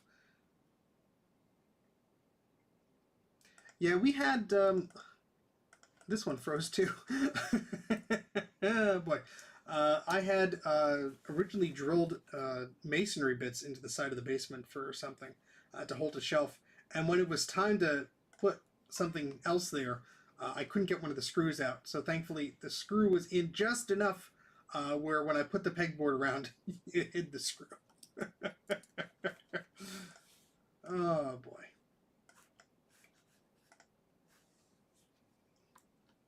Eric, did you see the pirate hypercard stack that I showed? It's for pirating hypercard content. Not that that would interest you at all. Wink! Alright, so we archived a lot of things so far. Get back to it. Alright, so we have volume 179, disc 1, 2, and 3. These labels look like they have... ooh. That's not mold, but this disc has really been read a lot. So this is volume 179, disc 1. Let's see if we're lucky on this one, folks. This might break our streak.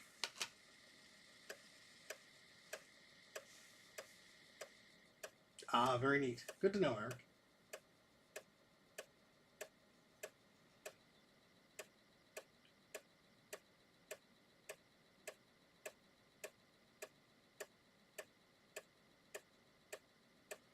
Pegboard covers all manner of sins.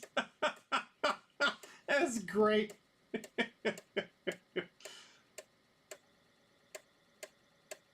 Yes, everyone demanded that the microphone be placed over the floppy disk drive.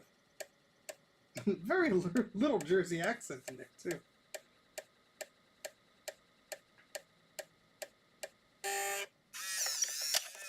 Ah, almost a perfect dismount. Hit save. And the next disc goes in.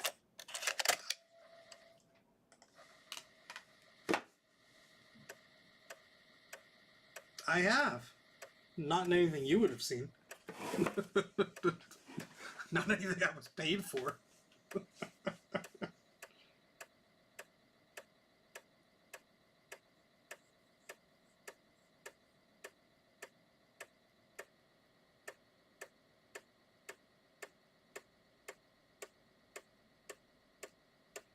Roman's been here for 2 hours. My goodness. Time flies when you're archiving floppies. We've only gotten through like maybe 50% of log 1.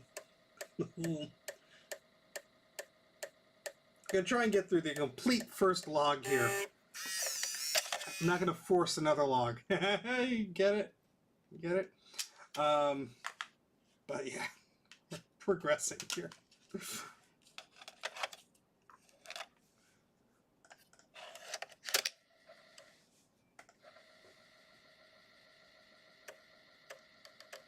Uh-oh. I heard some struggle in there. I have some alcohol and cotton buds ready if, cotton swabs if it gets a little cagey there. What does a Jersey pirate sound like? I don't know. I cannot combine accents. But maybe is going to talk. No, that's like. See, if you're it's like typical like cab driver like New Jersey accent guy. It's like or New Yorker or whatever. Split hairs here. It's sort of like well, what do you want me to do about that? You know, I don't know. But I don't know how that becomes a pirate.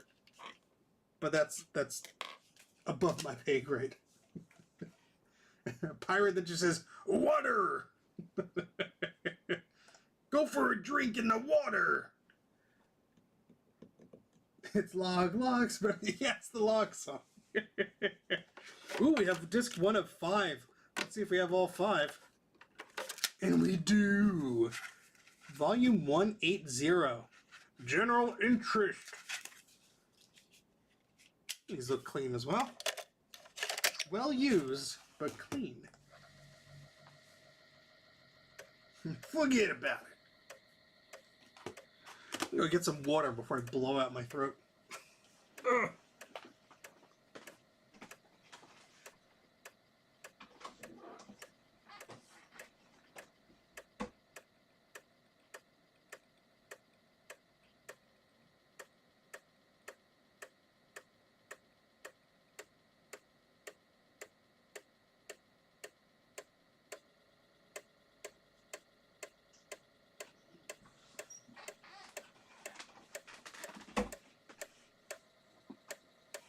Let's hope we don't spill it.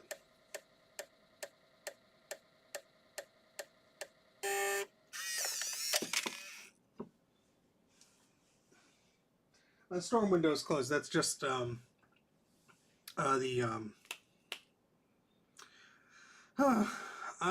word for the thing.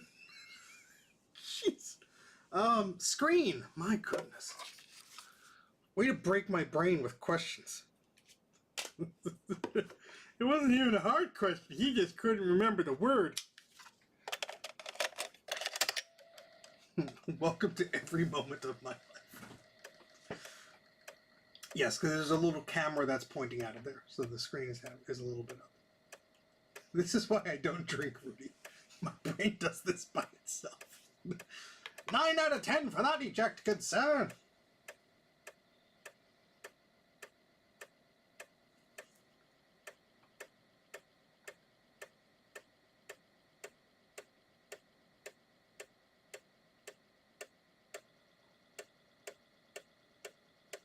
Let's see how many we got left here. I don't know how this one got in here. That one's already been archived.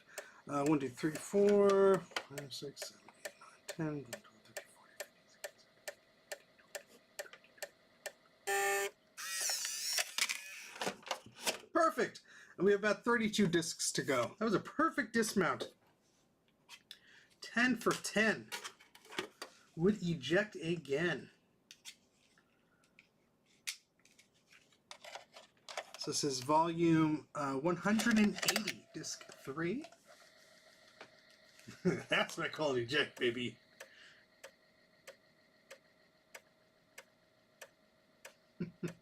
Mods for the Crystal Pony game? I don't know. Alice and I will be streaming that again soon. Our schedules have just been crazy. But we were going to do it yesterday for like the Giving Tuesday thing because it's like, oh, she has to donate for a thingamajig and blah, blah, blah. But have not had the chance to do that yet. So, but we will stream the pony again, whether people like it or not. That's what we're going to do. And might as well plug her thingamajig too. Put it in the chat. Where's the window for the thingamajig? Oh gosh, I can't do. Where's the buttons and things? And, whoa! It's another perfect dismount.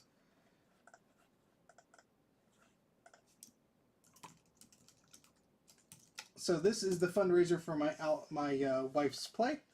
It's called You Are the Dream. We have a goal of 10,000 wing wangs, which pays for all of her actors and directors and all these awesome people that do the work. And if I could actually click on the right button, there we go. So I designed the poster, which you can't see under all this stuff, but it's meant to look like an old software box. But the link is in the chat if you want to donate. There will be some sort of recording or streaming option for the play after it has gone on. But we are 70% of the way there for the goal. We're going to do a pony stream to try and bump up those numbers a little bit. Every buck helps. You do not have to select one of these like predetermined things. You could just hit that big old donate button and donate $1 if you want. You're welcome to do that. But if I would not be a good husband without plugging my wife's projects, because she is very supportive of all of my shenanigans. So the link is in the dealie, and there you go. That disc just ejected fully, almost off of the table. And we're up to disc 4 out of 5 for volume 180. And we might have to clean the heads of this thing in a moment. It's making some noises. It stuck the landing. Magical pony solve all problems. I can't speak. That's my problem. Brain bad. Long day of work, brain no good. And sometimes I stream and I'm like very coherent. I did a stream where I was repairing LGR's logic boards for a Performa once. So technically I guess we collabed and he was in the chat. And like, I started the stream, I explained what I was doing, and I was like completely cohesive. That doesn't happen often. I just noticed, even though I changed it before, only the top chat was showing on the thing. So I apologize if I missed anybody's comments. That was not intentional. Alright, I'll put that one in there. Okay, let's go to the thingamajig and hit save and go. How many floppies have been saved so far? This many. And since I started with the Applesauce, 4.2 gigabytes worth. My good friend John, so we have 1, 2, 3, 4, 5, 6, 7, 8, 9, 10, 11, 12, 13, 14, 15, 16, 17, 18, 19, 20, 21, 22, 23, 24, 25, 26, 27, 28, 29, 30, 31, 32, 33, 34, 35, 36, 37, 38, 39, 40, 41, 42 discs. So about 30 or so left to go in this log of discs. Good to see you here, John. We have another log of discs for another stream. Probably won't be able to make it through them today. But these were donated by Colin, who sent them from Free Geek. The link about Free Geek is in the video description. And we have another perfect disc mount. Disc mount? That was a good flub there. Of the floppy disk zooming out of the drive. How about that? Click save. Now we're up to volume 183. Is there a 184 in this? Yes, there is. How about that? I missed all your low quality comments.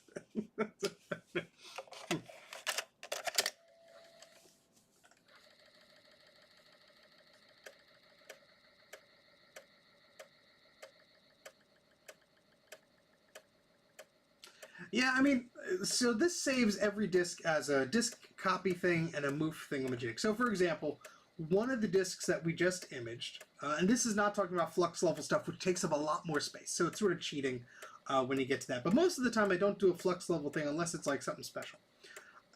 So this disc, let's see here, we have 2 copies of it. One is 1.4 megs, and one is 800K.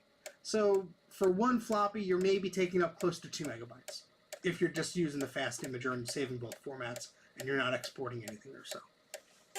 But that's still like, I don't know, like 2,000, 3,000 discs we've archived, and some of them, including Mac Calc, Mac in Use, and some other things, different versions of things, were not archived and available anywhere. Or if they were a bad version or something, which, you know, it happens. Some people, they try and do their best, and they archive something, and it might not archive correctly. Or they might have touched the file in a weird way after they saved it, and the computer screws it up, or it uploads it and breaks it, or whatever. So, you know, that happens, and, you know, nobody's perfect. You gotta learn from that, and you gotta figure out what's going on and move on. But yeah, if I could put a nice copy up there, like I did with one of those AppleCare discs recently, more power to me, and happy to help.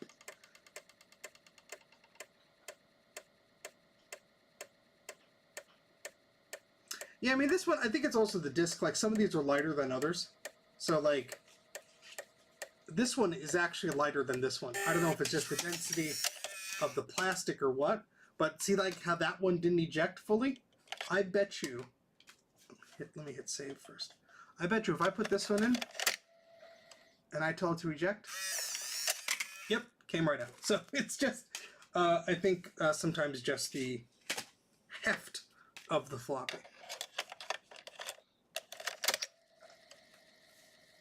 There are treasures for sure, yep. And you know, so many people have archived their stuff and helped me out that I feel like it's something that I have to do. Does it make me money? No, I spend a lot of money on this.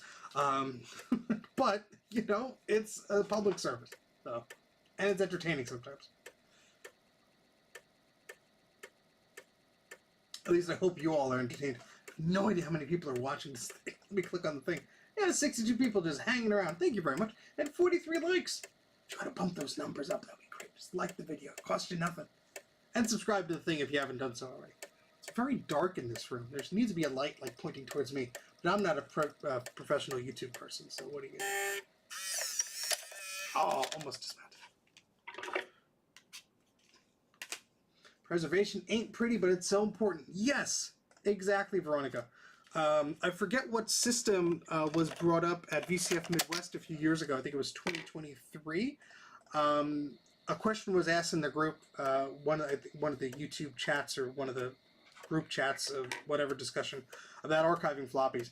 And somebody said, like, if everybody followed the rules, like there was this one OS for this one mainframe or something, that the Yule or the instructions basically said discard this after it's installed. And of course nobody did. So like that one copy, like now you could actually use that machine. Otherwise, it wouldn't be usable. Nobody would have saved it. Just like vintage computing, archiving is a hole you throw your money in.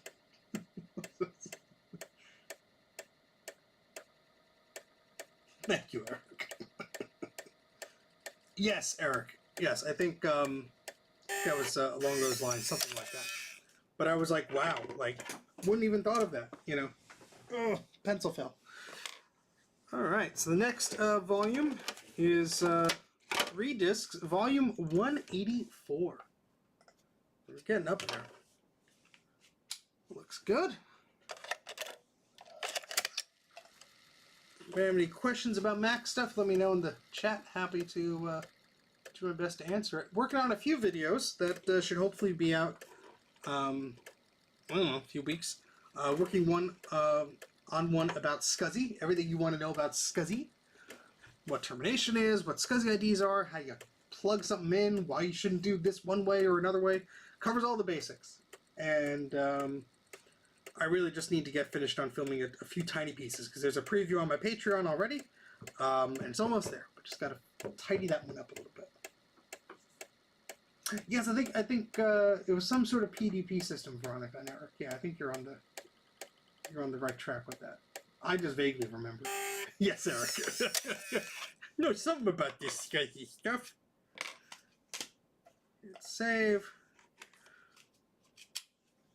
These discs are all in very good shape. Whoever had them kept them in very good shape. Eric needs help with SCSI.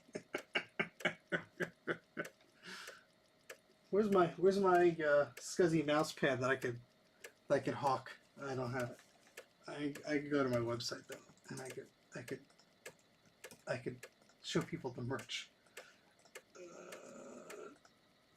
Oh, and I closed the thing because I'm an idiot. There we go. So this is my little store. Mac84.net has a store, and you get a bunch of shirts and stuff. The shirts have been on there for a while, but I got mouse pads. I also got like Sit Happens, fun stuff like this. Feeling Scuzzy. This is one of my favorite shirts that I designed. I created them all myself. Snow AI, any that garbage. And got some mouse pads. So if you're feeling scuzzy, or if you just feel like Sit Happens, there you go. I try and keep the prices low. I only make like $1 or $2 off of these things. So, if you want it, get it. There's no obligation. But it's the fun thing I like to do. It's fun creating like little designs, just putting them up on a store. I wish there were better analytics on that thing so I could see like what were more popular, but the platform I'm using doesn't really make it that easy to determine that. Joe is correct. On the Scuzzy shirt, when I put it on, those screw posts aligned perfectly. That was an accident. Rat mats. I thought your cats took care of that.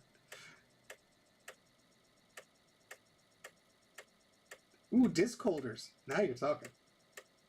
You know what? I'm glad they were, because, knock wood, they all seem to be archiving perfectly. Not one bad sector out of 40 plus discs. That's pretty crazy.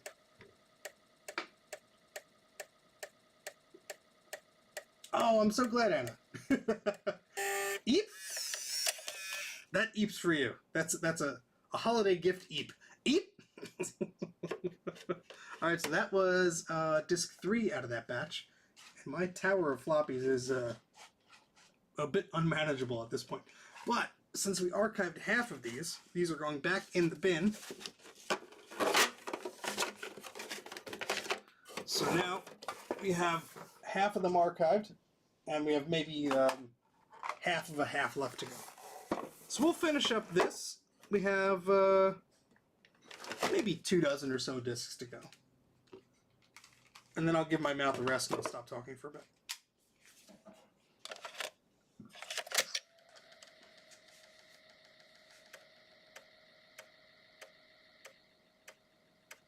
Hey Carl, how's it going? I promise I'm going to send that board back to you. Every time I go to the basement I see it. I just, like I was telling everyone earlier, I just have not had the time.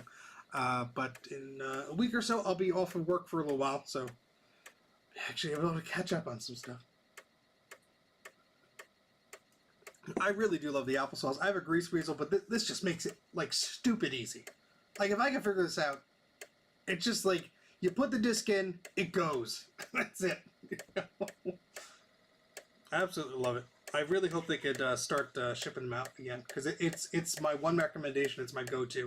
If you don't want it to learn anything, if you just want to put a disc in and get a good copy out of it, and you're dealing with the Mac side of things, even some PC discs.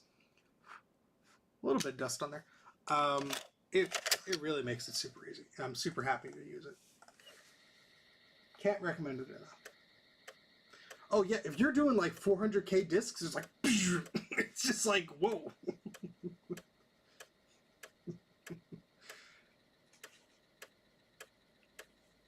So what volumes we have left? We're currently doing 186. There's then 188, 190, 192, 194, 196, and 198. Those are the remaining groups of discs. At least for this set. Then we have a whole other Yule lock of discs. I don't know if I have enough energy to go through that tonight. Well, at least we'll go through here. What we have here. See, sometimes brain think of word and mouth do not say word. Ooh, perfect eject there, but a bit of a harsh dismount. Hit save. Put the next one in.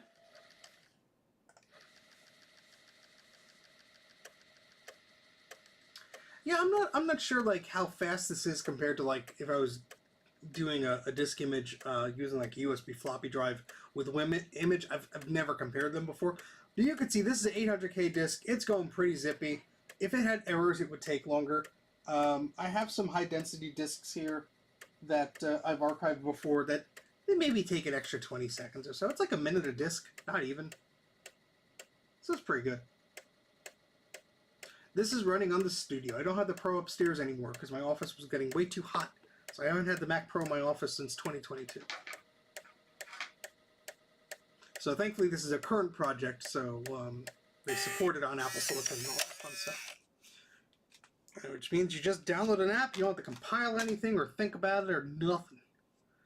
Alright, let's put the rubber band back on these. Alright, so we are up to volume 188, and then we'll take a look at some of the discs that we backed up before we sign off after we're done with these.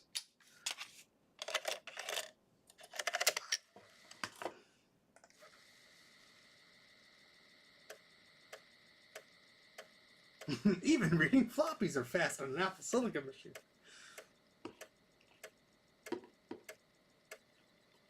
Yeah, I've been on the fence if I want to get like a Mac Mini or something to replace the Mac Pro downstairs, but I think what I really would benefit from is a new laptop. I've never bought a new laptop. They've always been refurbed or hand-me-down or half broken and I would fix it, or someone spilled water on it and I'd have a dingy screen or whatever.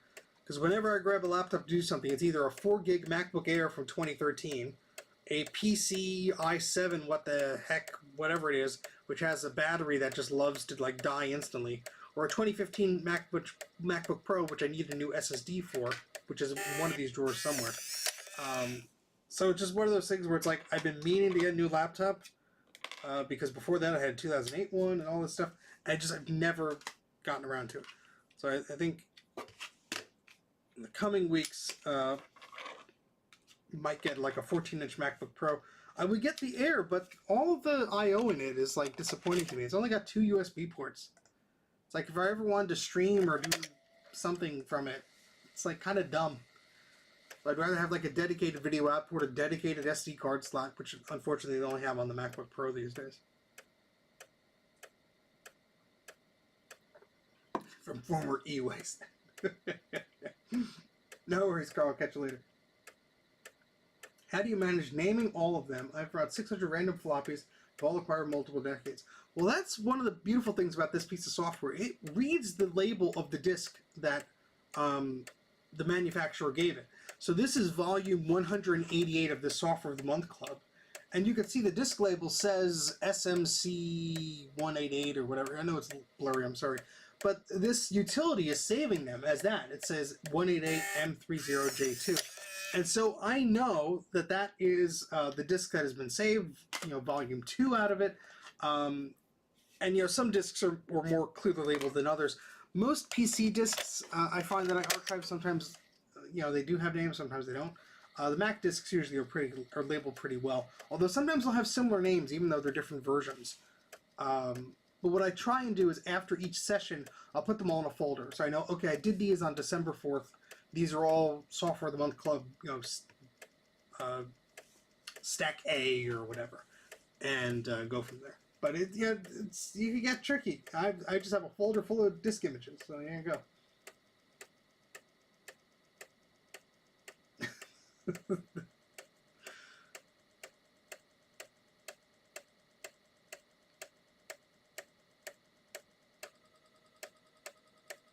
I thought it had a bad sector there. I was going to be like, oh, is it going to break our streak? And usually they say to clean the floppy disks like after every few images or whatever, but unless it gives me trouble, I really don't bother cleaning it. I mean, you should, but it's like, it's alright, it's fine. Up to volume 190. There we go. What Toshiba? Which one are you talking about, Mike? I can't remember.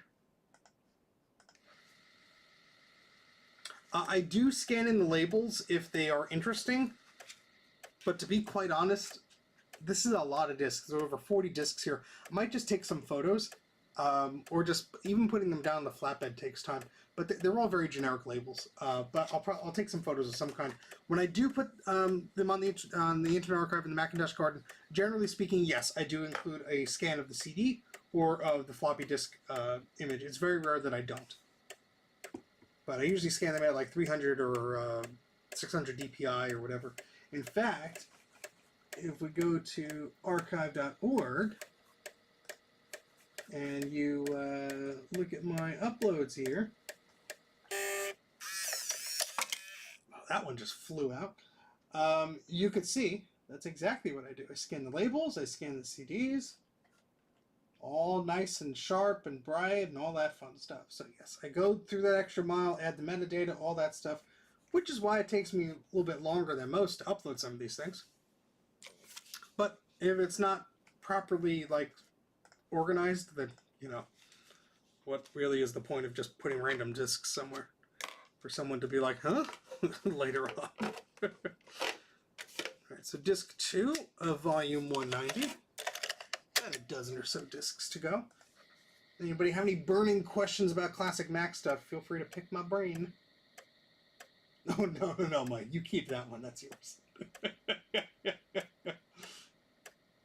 Yeah, that disc went pretty far. We'll see how far this one goes. It actually hit into the floppy holder here.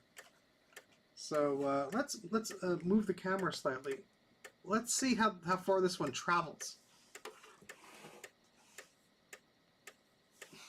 The answer is yes, Eric. Very carefully.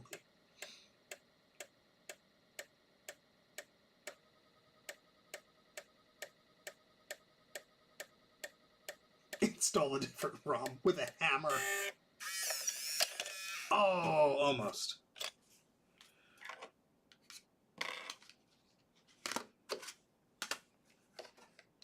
What's nice about this software, too, is it prevents you from doing stupid things. So if I click that image disk button without clicking save, it would be like, hey, do you want to save this first, buddy? And I'd be like, yes. Yeah, I did read that too, Colin, that some of the prototypes could do that, but I'm not sure if the production ones can. Or if it just, I think some of them just crash at the startup screen. Oh, certainly, Veronica. I mean, an SE30 is great and all, but also an SE is just like, it's very versatile. So you never know when you need another Mac. You get a little local talk network set up. I mean, if you want to give it to somebody else and let them play around with it, sure. But an SE30 is a great machine, much faster than the original SE. Got a little bit more expansion capabilities and such. But I'm an old Mac hoarder, so what do I know?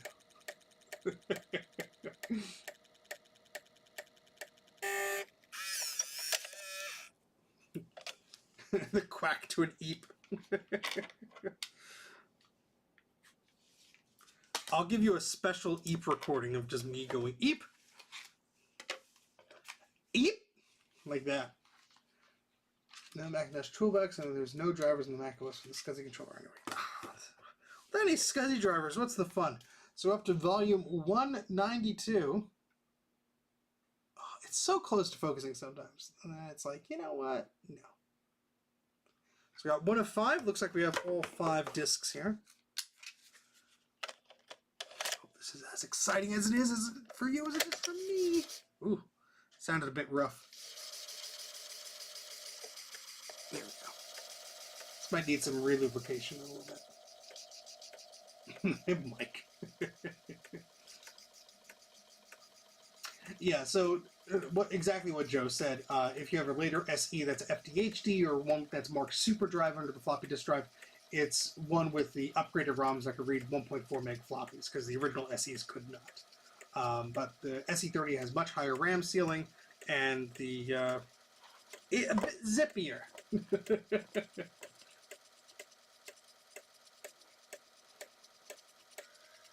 And you can do stupid things like force it to run macOS 8 like Sean did. Just listen to the poor machine cry. That one flew out. Check on there. Hit save, Rooney.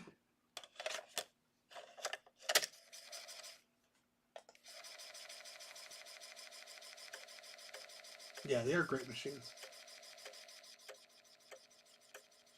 Yes, that is also a very good point, Go for Man. The Mac SE can run an older operating system than the SE30 can.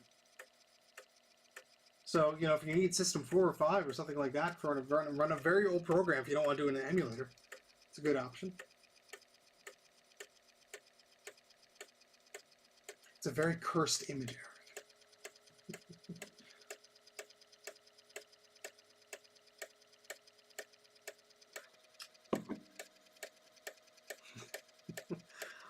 That's why I brought out the floppy holder from the shed.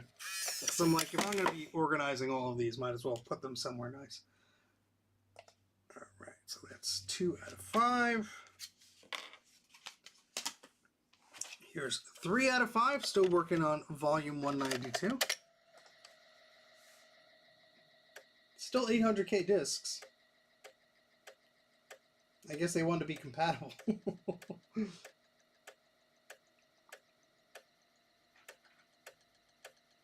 That's also true. Yeah, some games have a boot image, and it won't work on some later machines. So see, Veronica, this is why you just have to hoard all of them. I mean, collect all of them.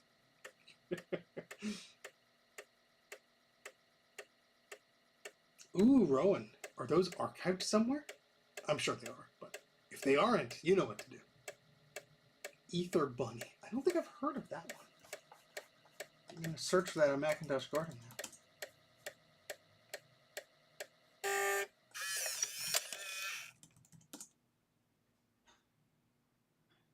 That does not appear to be, at least the search on Macintosh Garden, does not come up with anything that's Ether Bunny, all one word. So I'm curious now what the heck that is, Rowan. Tell us.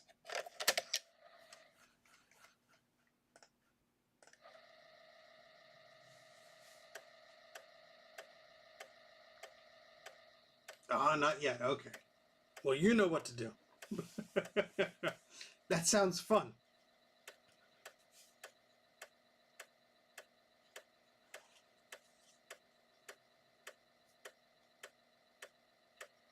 So this is called Mac DTP. So it's the Software of the Month Club. Move my head behind the disk so it'll focus. I don't know what the DTP stands for, but desktop publishing or desktop? I don't know.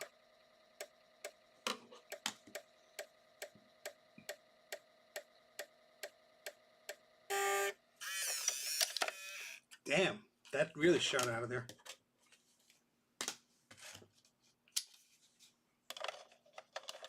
Yeah, there's a lot of programs that, you know, they were... Whoopsies. Did I do the same one twice? Hold on a second. I might have. See, that's why it's good to pay attention to what the hell you're doing. Not just yakking around here. Yep, it looks like I put that disc in there twice. That's okay. That's okay, the box is empty. Click cancel.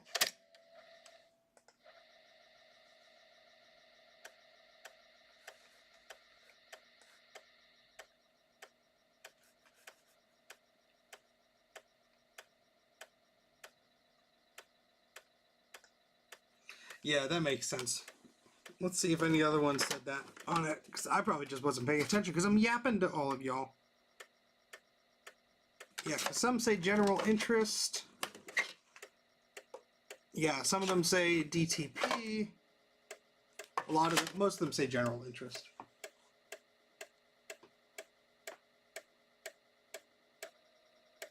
What does Ether Bunny do, Rowan?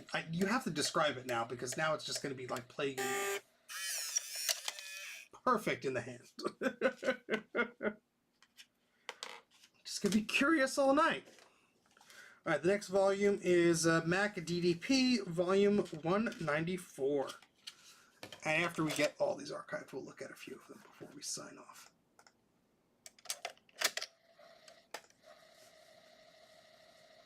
I hope it's like that After Dark screensaver, like it's a little rabbit that jumps around from computer to computer.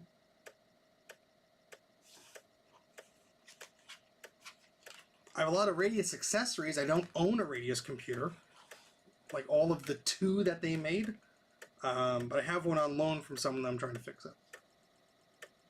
The two-part application, one part loaded an extension and the other was an app. As long as the app was running, it would randomly poll systems with the chooser extension. Oh, that sounds awesome, Rowan. The bunny doesn't really like being picked up. He's a bit of he's a bit persnickety with that. But tell you what, we'll get through. We have like 6 more of these floppies. I'll 10 more. And we'll see if he wants to be picked up. If he doesn't, there's no convincing him. He will scratch the crap out of my arms.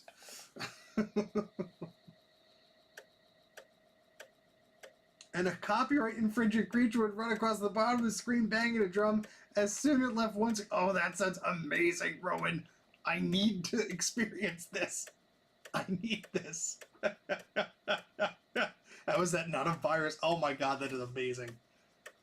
I need this archived. Because there was one where it was a train, and I think the train went from one screen to the other. That sounds amazing.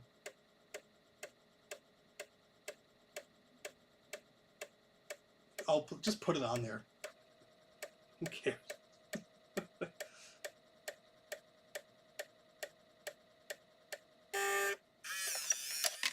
Oh, that was the furthest one yet. Jeez. It ejected that with malice. Like, get your shit out of my floppy. I don't want to read that no more. All right, another question. Accelerators. I have some drivers that want want archiving and I need my handheld. One of my SEs came with a combo accelerator. Ah, yes. Yeah, I mean, some of those are archived on the Macintosh Garden or archive.org or some of those other places. But some of them are hard to find. You need a special extension or something like that. So if you have drivers that you want to archive, I'm sorry, the way you wrote that, it's a little hard for me to understand with my almost 10 o'clock brain. But if you have something, yay, archive it. If you need help, go to tinkerdifferent.com. There's a link in the video description. Make a post, and myself or somebody else would be happy to point you in the right direction. Or if you're looking for a particular piece of software and you can't find it in the usual places, it wouldn't be a bad idea to ask there as well. Somebody might have it.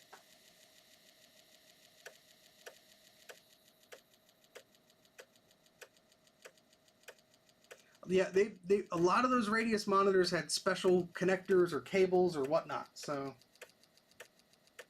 your best bet is looking up the model number of that monitor, trying to find a manual, or Radius Ware, W-A-R-E, was the piece of software that Radius distributed with a lot of that stuff. So your best bet is to try and like reverse engineer it. Well, reverse engineer what you're trying to find. You know, words are hard.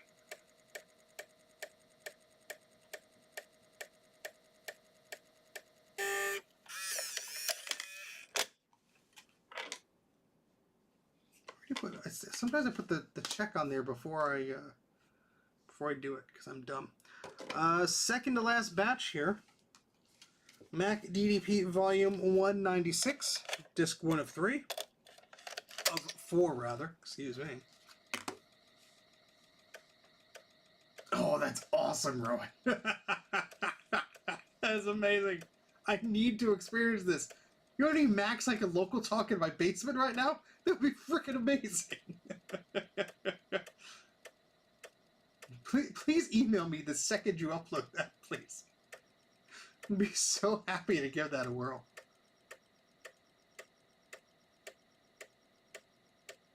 And I'm sure one could like use ResEdit and just hack the bitmaps and just put in different animations. All sorts of crazy ideas.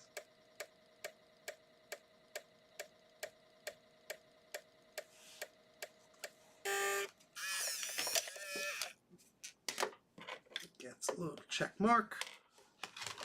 Whoopsie doodle. Almost dropped the disc on the floor. Oh, Aaron, thank you very much for the super chat. Greatly appreciate it. Thanks for another enjoyable stream. I hope so. Sometimes I'm like, are people watching me archive all these floppies, or they're just being polite? We have about 66 people and 54 likes. It's a pretty good like to viewer ratio, so I really appreciate that. Thank you so much. Ether Pippen, yes, exactly. He'll escape from one Mac to the other. A little escape artist bun. These are almost all done here. I'll put these here. Put this there.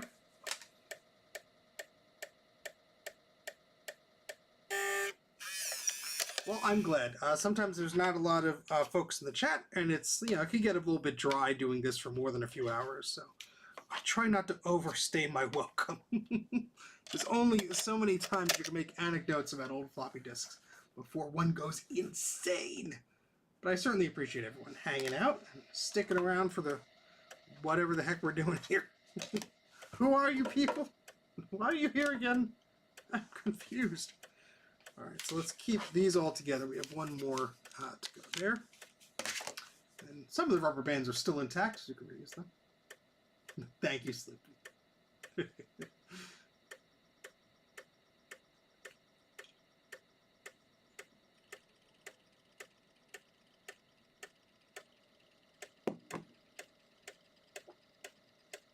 And we'll see what's on a few of these discs in a little bit. Not going to go through all of them, but probably once I do the other batch, I'll just upload all of them to the Internet Archive, or if that's available with Macintosh Garden or wherever. But they will all be available free of charge for you folks to explore. Disc 4 of 4.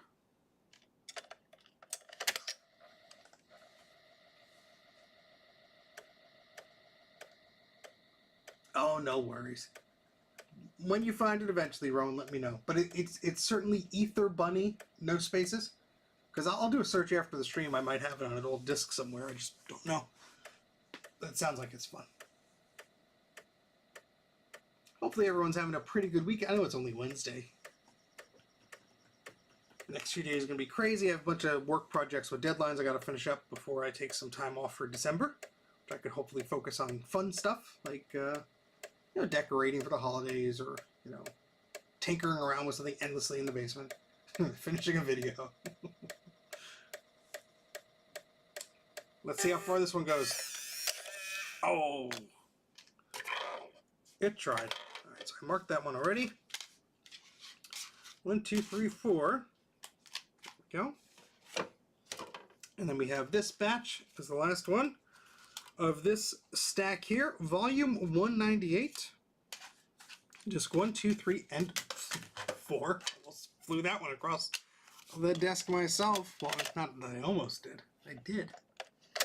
See, your brain stops working after a while. That's just what happens. This one sounds a bit scratchy, but it's also probably the disc mechanism touching the applesauce, because it's just laying on the device here. I should 3D print a little holder or something like that. Tick tock, tick tock. For anybody just joining, we are archiving Macintosh software here. We have a whole bunch of discs we've done already, probably close to 100 at this point. And we are just finishing up this stack. And we're gonna take a little break. We've been going for a few hours here. But these discs overall have been pretty happy. Even if the drive is making weird noises now. But please consider liking the video, subscribing to the channel, all that fun stuff. I need all the help I could get for YouTube to suggest my content to others. Sometimes the subscriber numbers grow, sometimes they don't. So you never know.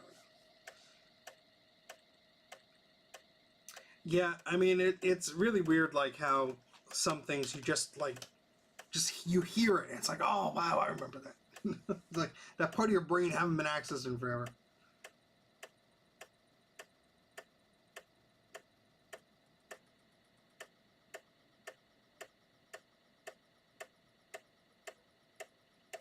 That's awesome, Gopher Man. Oh, thank you, Aaron. I appreciate it.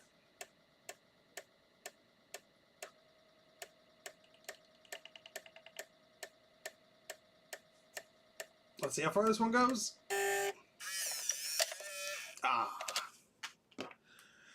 Alright, so I have 2 more floppies to go for the night. I'm going to start winding down. Any questions or anything about old Macs or anything in general that I might be able to help you out with, feel free to put a question in the chat. If not, there's a link to tinkerdifferent.com, which is a great forum I helped start ages ago. One of the founders of it. A lot of awesome people who helped found it as well. It's a great spot to ask questions if you have anything about these old computers. You're just getting into it. You have a problem. You're just not sure where to look. That's your best bet. No, gut bum. No. Bruce, very carefully. Very carefully.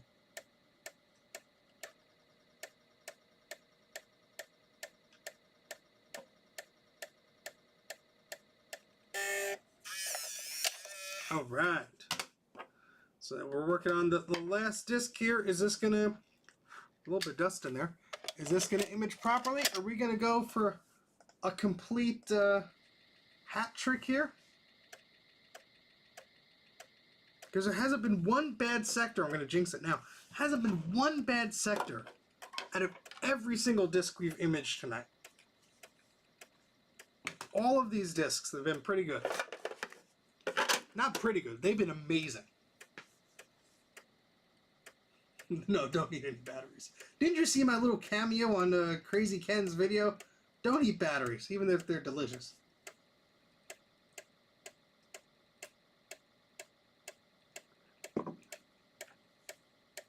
We have almost 60 likes and 60 viewers, so thank you so much for folks coming in and liking the video. I sincerely do appreciate that. It's a free way, along with subscribing, that you could just help the channel grow and be promoted and all that fun YouTube algorithm crap. I mean stuff. Alright, there we go. All our discs are saved. I'm going to go grab little Pippen, see if he wants to appear on camera. So if anyone wants to see the bunny, I'll be right back and I'll bring him on the screen. So I'm going to put the Be Right Back music on for a second. Hopefully it's not too loud. If you're wearing headphones, you might want to just take them off for 1 second. I'm going to see if the bun wants to cooperate. Then we'll say hello to him. Then we'll go through some of the disc images, and we'll go from there. So be right back. Hey, Ian! Yeah, be right back.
Sorry if the volume sucked.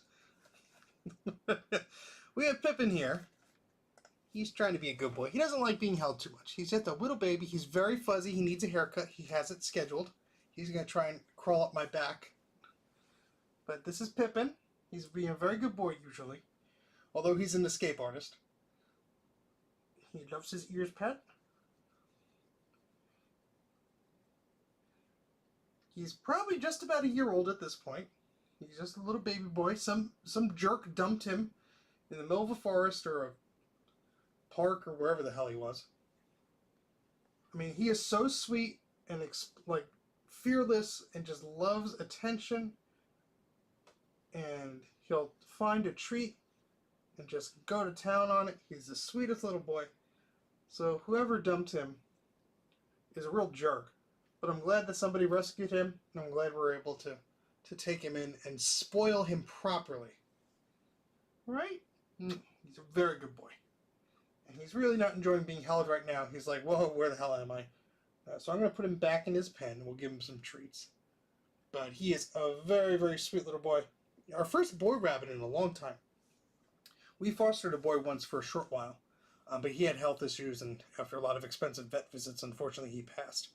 But we all had girl buns for the longest time. He is part Angora, so he is very fuzzy and needs a haircut.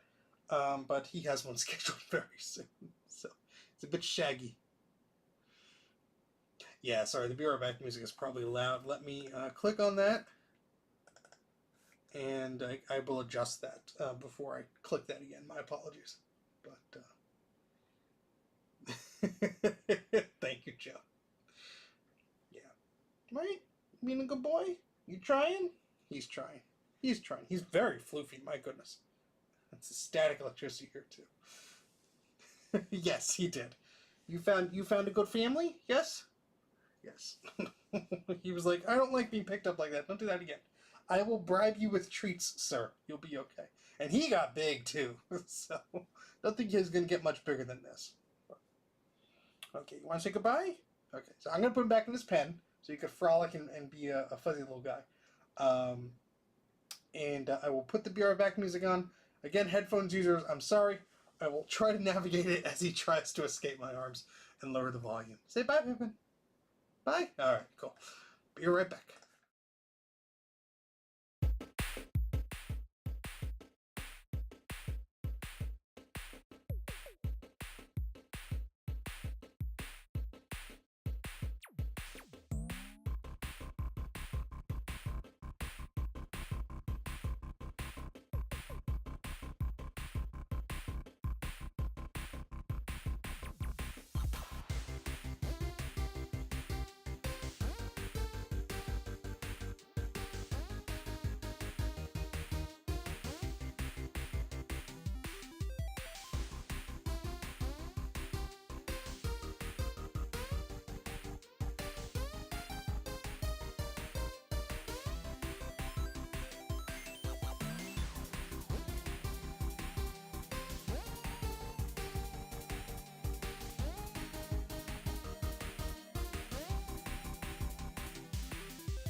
All right. As soon as I put him down, I put him on the couch, and my wife was talking to some friends on her phone, and he ran around the couch. And as soon as I crinkled the treat bag, he's like, "Huh!" and he ran back into his pen. He is certainly food motivated. Good day, Rudy. All right. So now that we got the bunny tax out of the way, let's see if we could explore some of these floppies. Why not? Let's see. Rowan, it looks like you are quite delayed in the chat. So by the time you hear this, refresh your browser. I think you're a minute or so behind. All right, so I'm going to open up one of the emulators here again.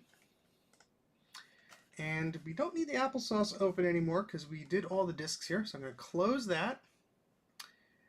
And let's hide that and show the emulator. And let me move this. Let's see, can I move the camera where I am like. It's kind of okay. You can see all the crap, but whatever. That's just my life. There we go. It's perfect. It's perfect. All right. And we have. Oops, wrong button.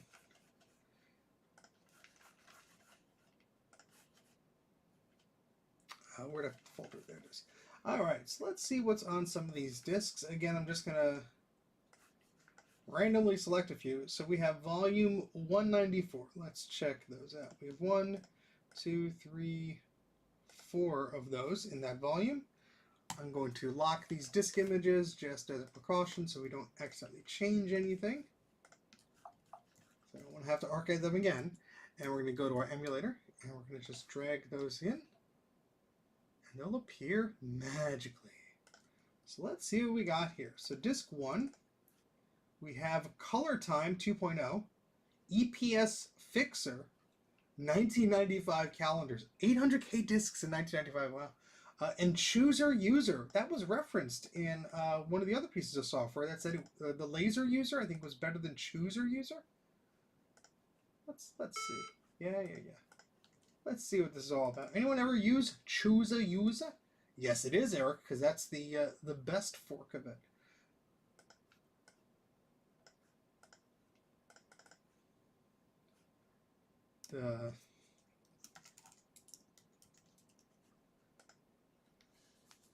Permit users to change the owner name. Prompt for review owner.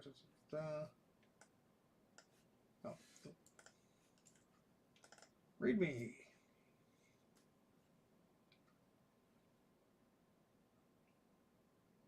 So control panel that lets you control who can change the owner name or the username under System 6. It allows you the owner name to be changed at startup. Your manual automatically program will be particularly useful in the public Dash Labs. Interesting. Alrighty. Well, we just tinkered around with that. What else is on disc 1? 1995 calendars. Well, don't mind if I do.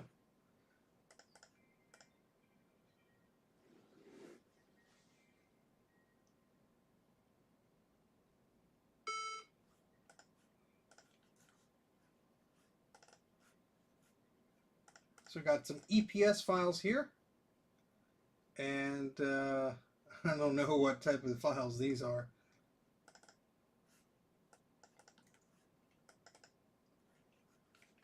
But they're probably some graphics of some kind. I don't have any graphics software on here, I don't think, in this emulator. But I can mount them later on another piece of software. Another emulator, rather.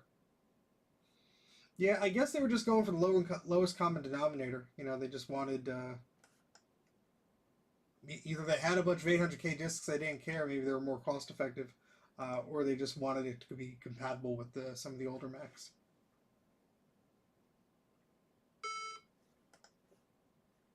Picked clip art. Here we go. All right, hold on. We have to get some proper software on here now. I want to look at some of these pictures.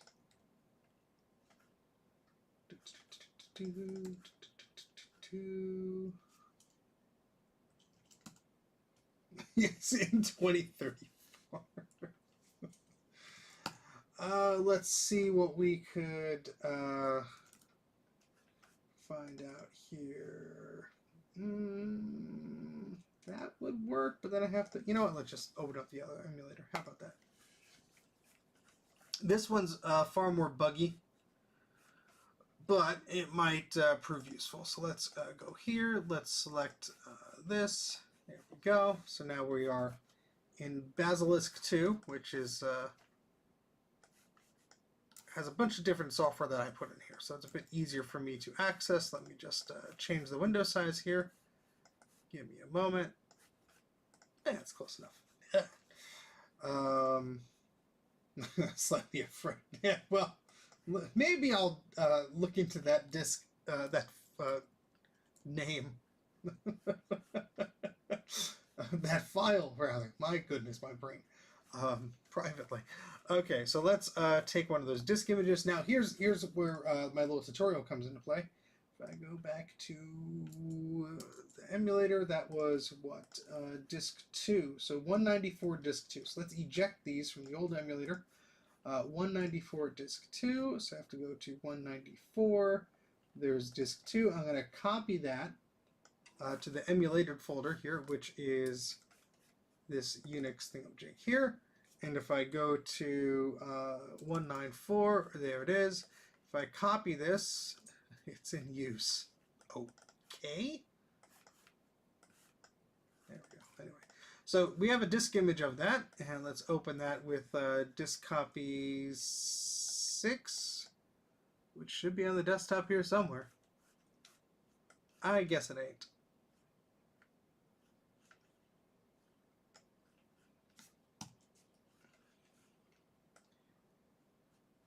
And let's open it up.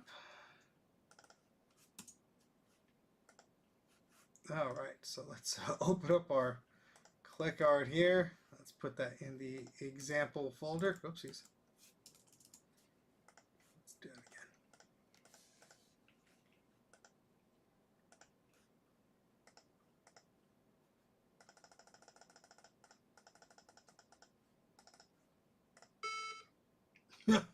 That's right. This hard drive is full. We'll put it on the other disk here. Oh boy.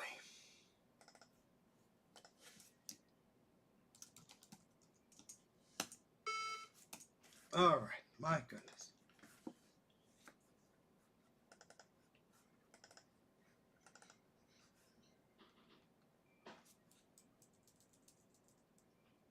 Super Paint. Oh no.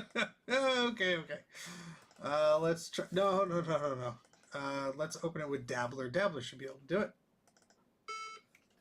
Yeah, sure, whatever. No.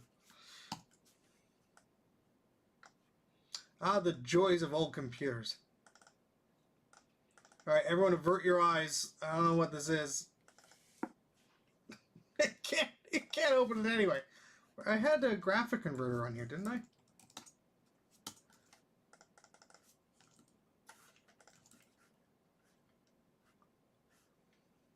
There we are. I don't know if this is a 68K compatible version of graphic converter, but we'll soon find out. The wait for the timer to go down. There we go. All right, now.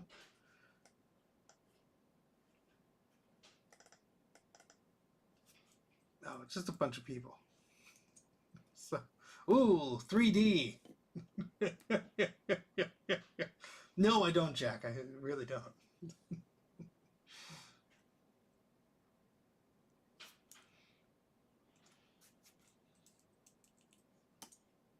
Wow, look at that. You can't even tell what the hell this is. This is terrible. What the hell? You're kidding me. Oh, okay, that's much better. I was about to say, what the hell? Oh, that guy's creepy. Look at that. Stare into my pixels. I mean, this is very impressive. I don't know if they scanned this in or did it manually, but great detail. That woman isn't wearing a shirt. I think she is. It's just dithering. It's absolutely awful. Let's open up the others. Color art. Oh, we got weapons? Yeah, sure. Why not?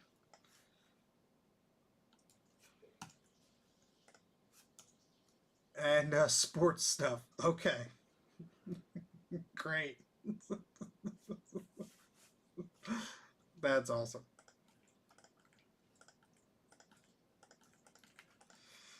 All right, let's eject that disk image there. And I'm going to go back to the other emulator just because we had it all set up and everything. Nope, floppy disk fell on my mouse cable. There we go. All right, so we have disk 3 here. We have Snaps Laser Writer Lockout. Photoshop tutorial number 12. Better business cards, EPS borders, and letters. What the heck is Snaps?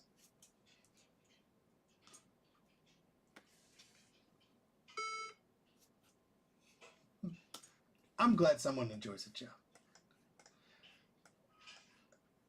Where did I just like blow through a dialogue and not realize where it saved it?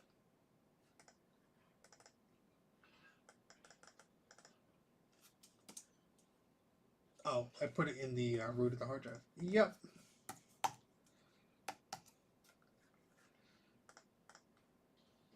What is it? Ambrosia Products.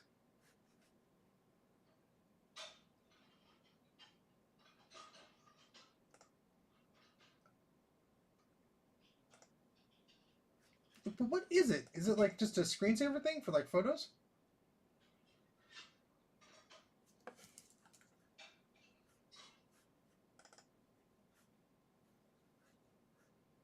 Yeah, no. No.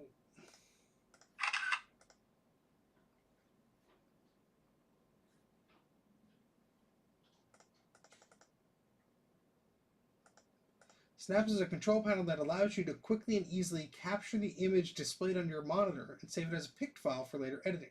Snaps is the anywhere, anytime screen capture program. Simply hit the user definable button. Oh, okay. Yeah, well, why would I use this over Command-Shift-3? Allows you to capture images that other programs fail to. When the screensaver display is on the screen, in the middle of an action in the game, when the menu is being pulled down, when your Macintosh is starting up. Interesting! Yeah, that's very cool. Oh yeah, and Berger Software made cool stuff. Also, I love this fast copy rabbit icon. How adorable is that? Laser Rider Rocket Lockout. What the hell is this?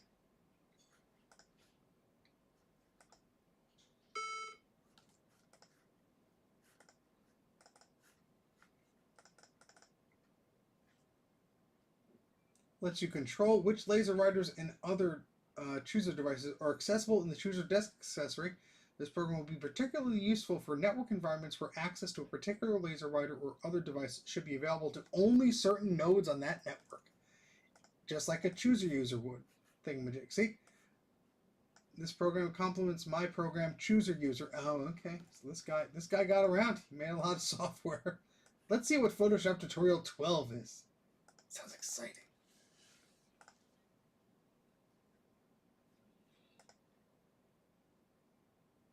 Oh, some colorization stuff. Okay, so a tutorial about colorization.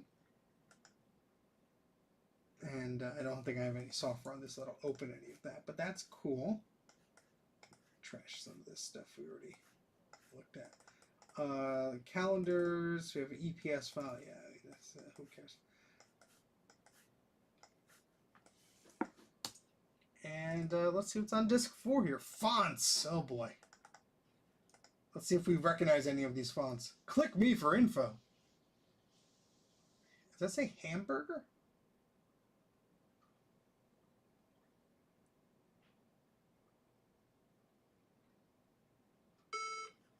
Beep.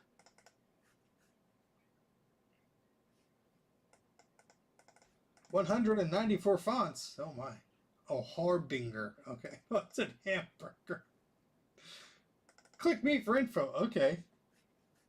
Woo. That's a choice.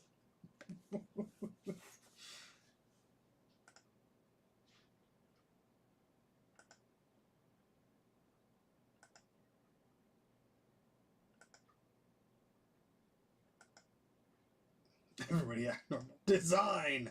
I mean, some of these are really interesting bitmaps, like these, the decorative ones. That's pretty cool. The silhouette, that's neat. Okay. Why don't you just gray out the next button? Don't yell at me.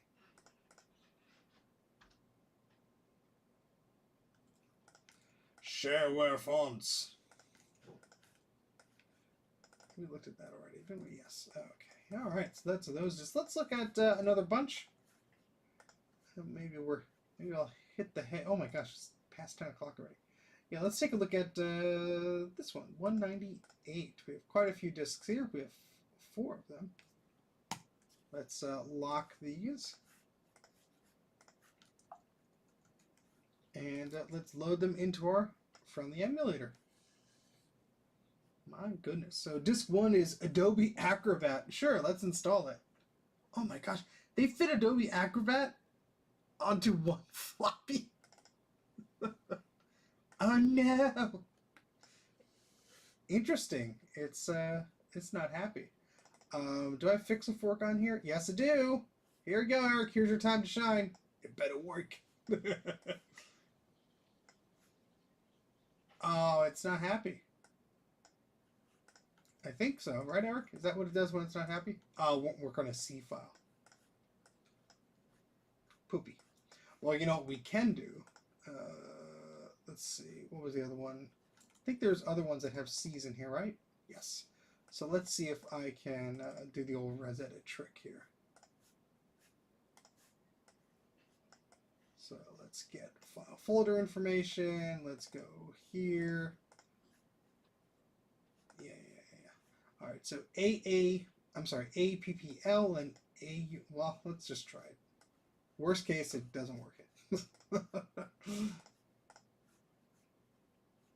Oh, interesting. I thought it was a disk copy. Wait, no, that's the wrong file, you dork.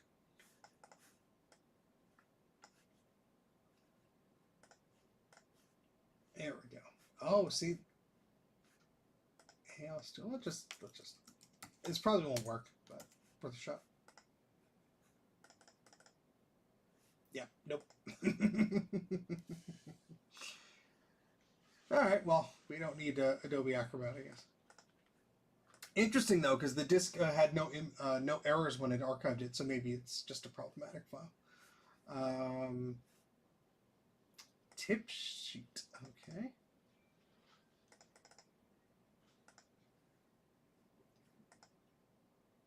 A PDF. Oh, that's right. Yeah, these are all going to be PDFs. We can't open them. We can't open them. We have more fonts. I'm not going to bother opening that. We know what fonts look like. Clip art, mail labels, copyright law, lorem ipsum, free space. Oh, here we have part 2. Duh. All right, so let's correct ourselves here. Maybe that's why. I don't think I even have stuff it on here. Nope. Let's see. Is there another part hidden somewhere on here? No.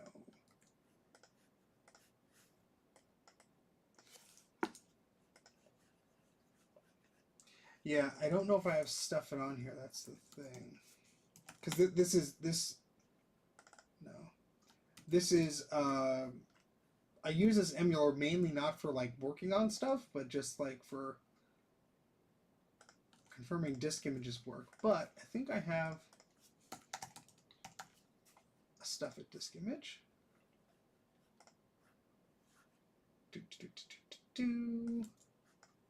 There we go. Stuff expander. Let's install it. Hopefully I have enough free space on here. Hopefully it likes System 7.1. Ah! We have 7.1, not 7.1.1. You son of a...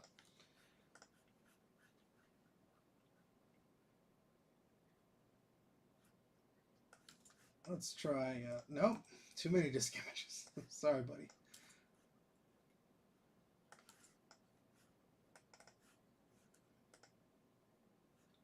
So we have unstuff. Nope. I think this might be too old to understand a C file. It doesn't see the Acrobat one. Very strange. Let's see. Yeah. Yay. I'm just seeing what I have downloaded already. I don't have version 3. Yeah, version 4.5, version 5.5. That's not going to help. Yeah, that's not a disk image, so I can't use that. Well,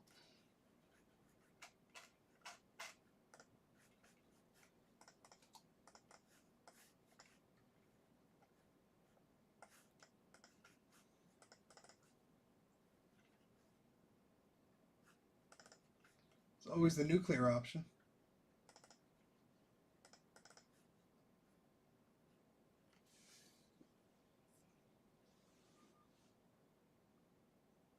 For those tuning in, welcome to a System 7.1.1 install. Oh, God. Well, before this happens, I'm actually going to go back up this disk image here. Just so I have a vanilla 7.1 install. Yeah, just do it.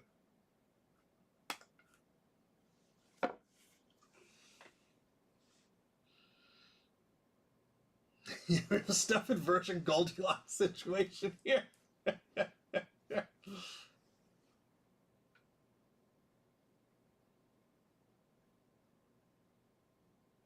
Oh, I'll let this install for a little bit. Fiddle with my OBS things. So my head isn't as like huge in the background. Where's the main camera? There it is. There we go. Hi.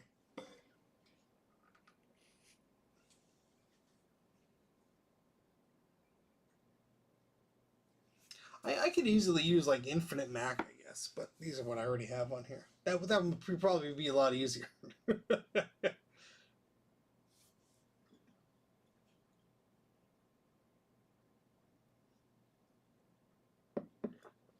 I guess something changed in 7.1.1 that it just like wants that version, but 7.1.1 was kind of not widely distributed from what I understand.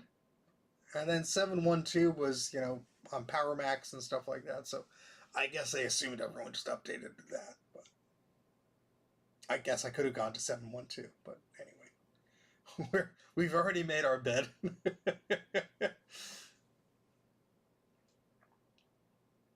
I'd like to thank everybody for sticking around. Let's see how many people we got watching right now. Got 56 people. Okay, not bad. Not bad. I know we've been at it for a while here, so don't expect people to stay for the whole thing. We're gonna just try and open some of these things, then we'll sign off for the evening. We've been going 3 hours now, right? Yeah, 2 hours 44 minutes, just about. So almost 3 hours. By the time we end, it'll be 3 hours.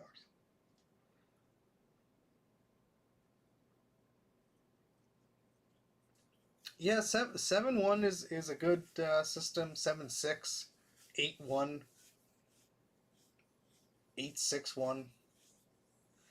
I always had trouble with 9, like 03 and like those, like it added more bugs. It seems like it was just like very unhappy. It might also just could have been the systems I was on, like they weren't happy or whatever. 7 Pro came with Power Talk, as you're saying, installed, QuickTime, and a bunch of other stuff that you would have had to pay for at the time. Because they actually sold QuickTime in a separate box. But yeah, so 7 Pro like came with that stuff. And so let's go back to our emulator here. We have to feed it the file. There we go. 8.1 works fine on my Mac clones.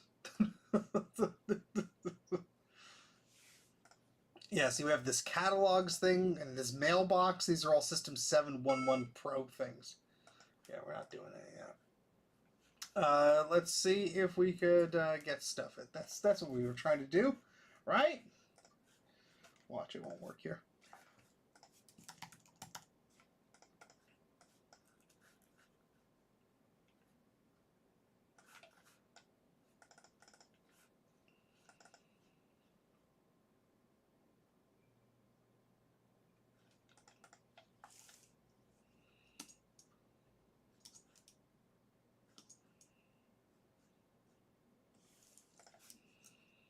Just do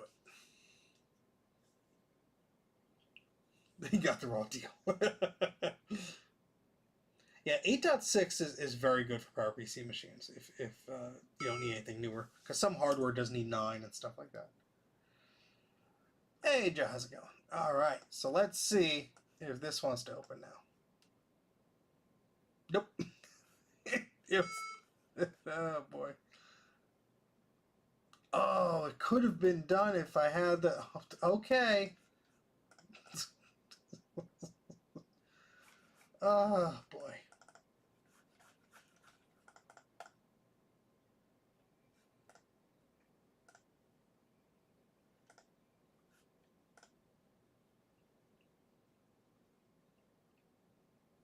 Never, Eric.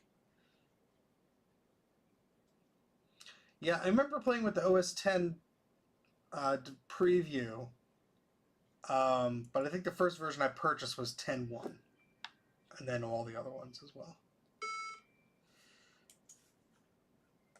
Now let's see if it lied to me.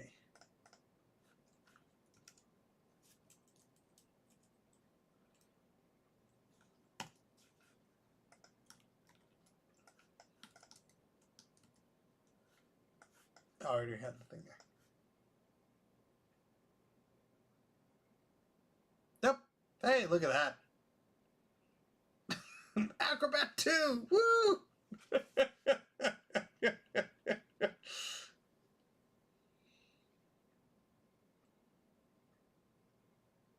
Well, now we know why. What we need to do, I guess. Yeah, 10.0 was rough.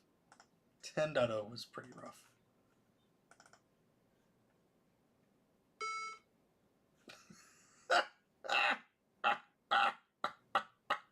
You can't make this crap up, folks.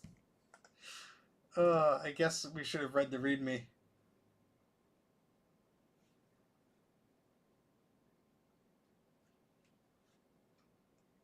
Maybe we have to restart.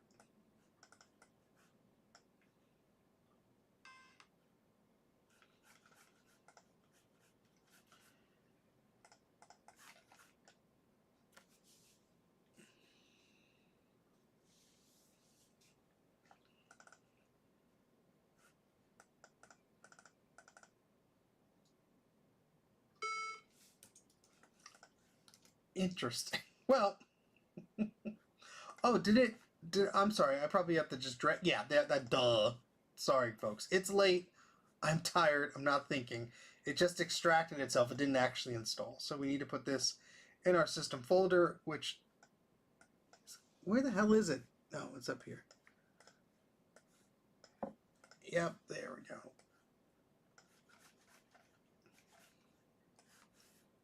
Yep.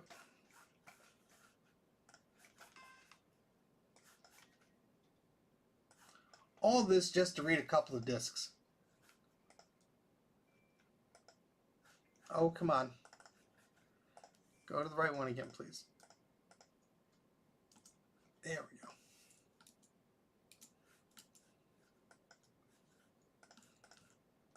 go. Now we get to open up Acrobat Reader 2. You kidding me?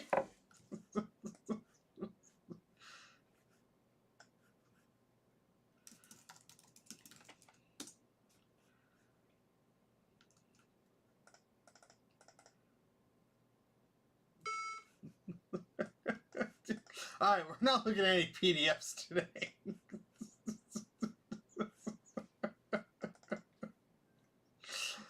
Oh, God.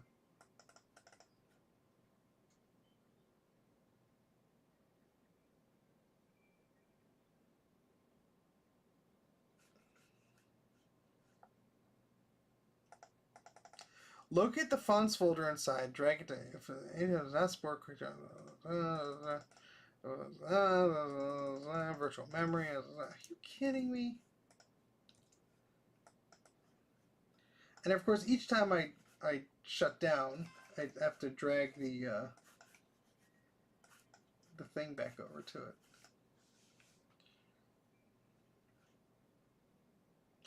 Yeah, I mean, it was like that on the disk. It shouldn't care about it, but I think that the tilde makes it one of the first items to start up.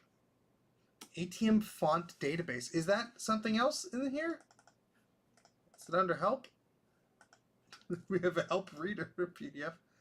Yeah, there's no other icons in here. Oh well. Hey Drake, how's it going, man? Long time no see. Just because Drake's here, we'll open up a few more discs that are not Adobe related, and then we'll call it a night. Oh my goodness. Let's see. 84. I like that number. Let's open these discs. We have 3 discs in the 84 series here. So let's pop those over here. And we'll see what comes on those images. So disc 1 contains Fractal 1.2. Ah, yes. Let's render. Let's render, baby. It's windy out. My goodness. Mystery disc roulette. Yeah, it should. I don't know if it's just not selected or whatever. I'm not bothering with it. I'm tired. I don't want to do it. Wow, look at that. Oh, that's pretty neat, actually. That's pretty damn cool. Oh, man, I should, if this is PowerPC accelerated, which it's not, that'd be cool to test on, like, the Super Mac I have. Very neat. Oh, my goodness. No. Disc 2 has some fonts here. Disc 3, DTNG. Photoshop Tutorial 1. Wow. Picked clip art. Oh no, not more of that again.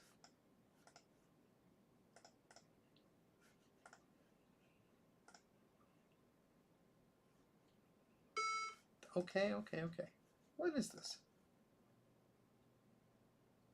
Oh, the Electronic Journal for Design and Typography and Graphics. May 1994 online shareware version. Oh my goodness. From the editor, let's make some money. Ideas, like wind-blown seeds, have a way of crossing boundaries and appearing in unlikely places.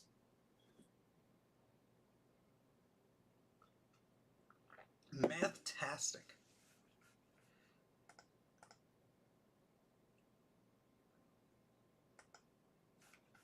Interesting.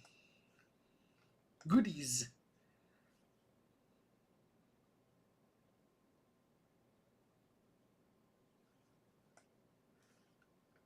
How to subscribe? Click the button. This newsletter is pretty interesting.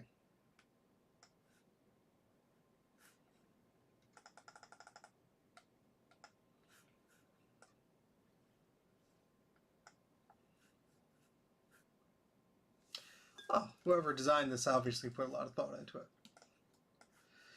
Oh boy. Wasn't that fun? Why is the YouTube live streaming thing not loading for me? What the hell did I do to you?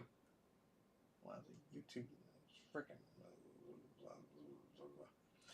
Alright, so we've been going for 3 hours. Let me look at one more set and then we'll call it a night. How about that? 168 has 4 whole floppies. Let's take a look at these.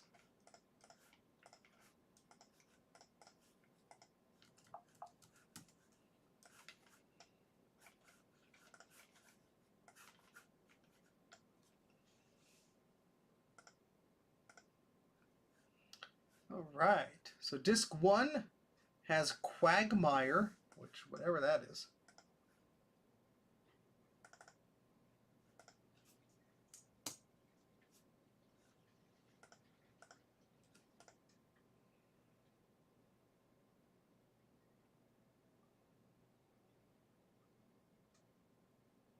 Giggity. No, this predates Family Guy by at least a decade, I'm sure.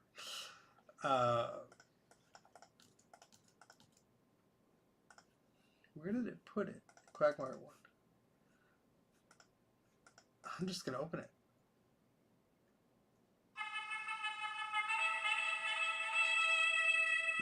Okay. Oh, this isn't getting old at all. 744. You hit the nail on the head there. I've never played this before. Set controls. What are the controls? So, left, right, down, up, and special is Q, it looks like. Trumpets increase.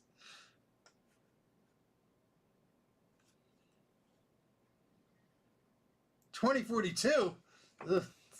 It's dangerously close.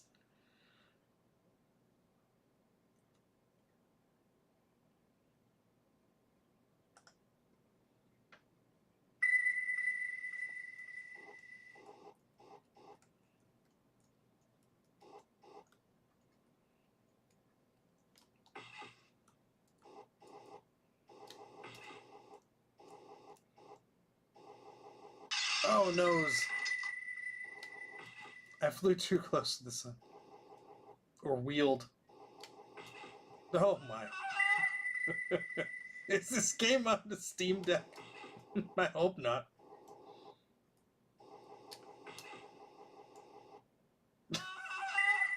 Oh, I guess I have to go to the portal. Oof. I died at it. Let's try it again.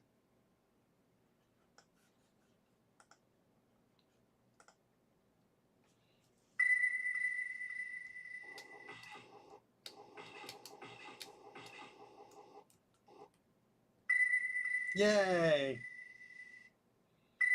I've never played this before. Okay, I hit a bomb or something.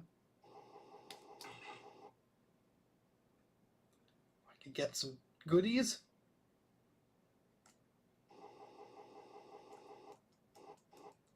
Hey!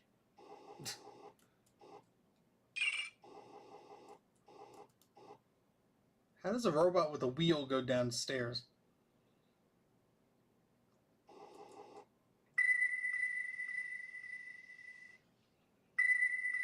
Oh no, there's thingamajigs. I'll take my chances in the mystery wall.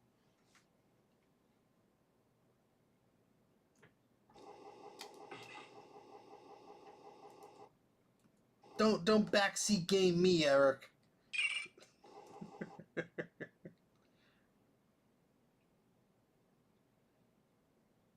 Oh, do I dare grab the cereal? Hey! Hey! I'm going for the high scores. I'll take the elevator to appease Eric. I'm not going to land on this thing. Oh! Oh! Yay, no hit damage.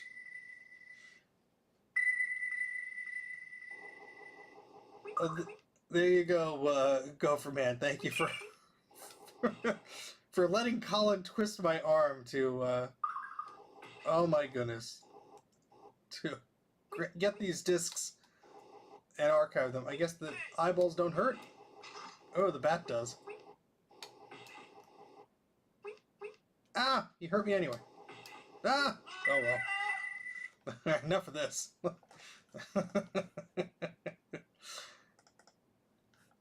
Disc 2 has backup reminder.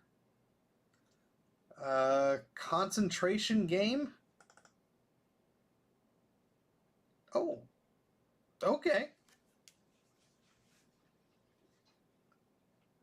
Is it one of these things where you have to... Oh, but look how slowly it's drawing. Alright, Virex is there. This is pretty neat, like one of those memory games. Yay!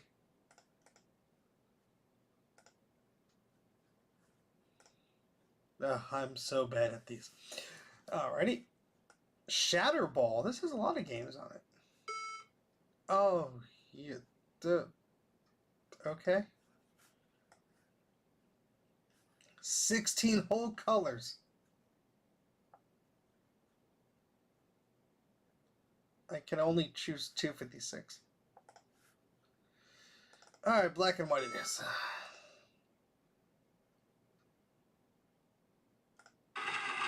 Oh my great good God.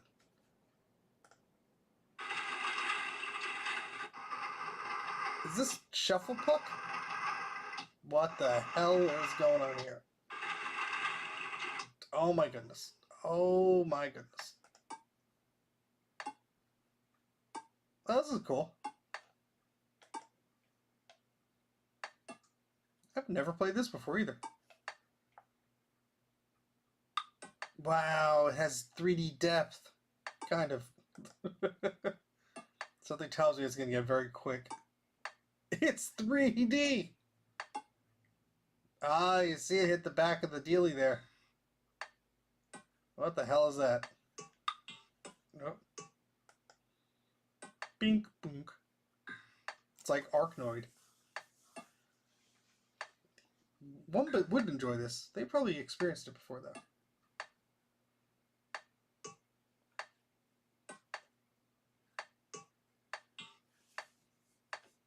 Hello, Lord or Nothing.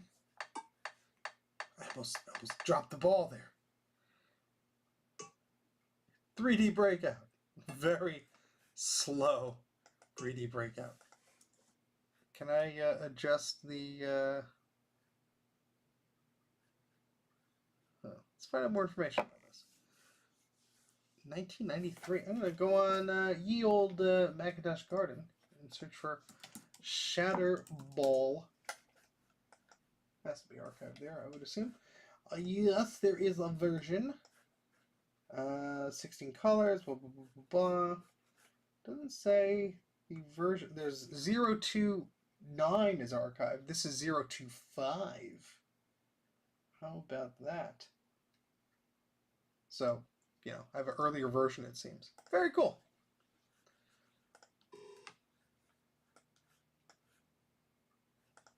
We'll have to remember that. Dater. Was it date files?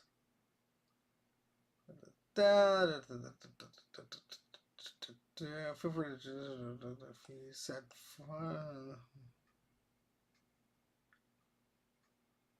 okay. Hyperdog. Hey Eric, this is a good name for your software company.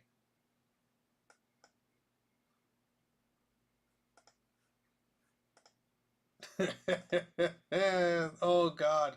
Oh, that looks like it hurts. Oh my goodness. This is all it is?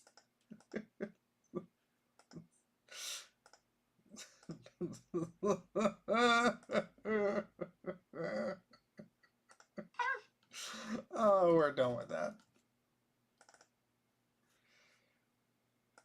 NH image. It's for microscopes or something? I don't know.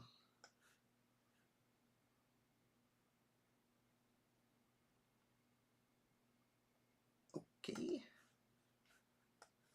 Enhance.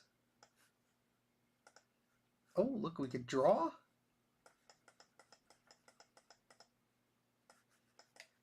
Eep. Got a little paintbrush here. Doll.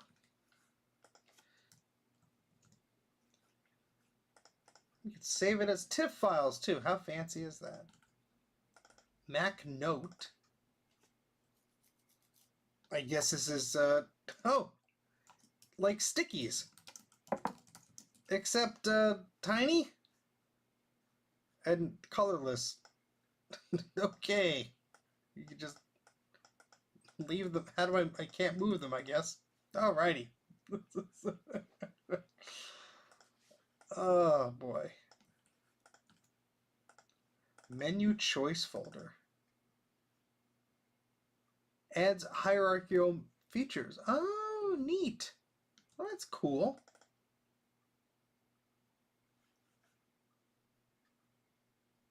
Very neat. There's a lot of cool stuff on here. And we have Parrot. Oh, Garth would like this, I think. Oh.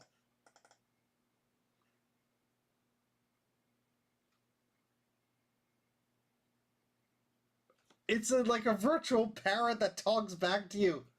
Garth needs this.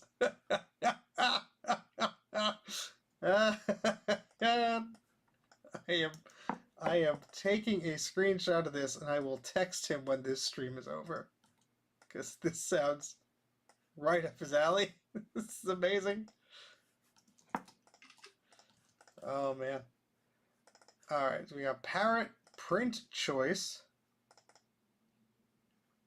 We're about to wrap up, Bruce.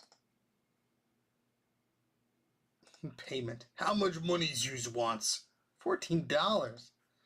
Wait, do I just say I've paid? Oh,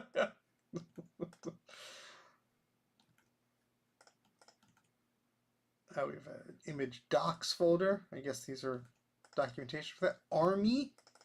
What's this? Soft blade. What the hell is this?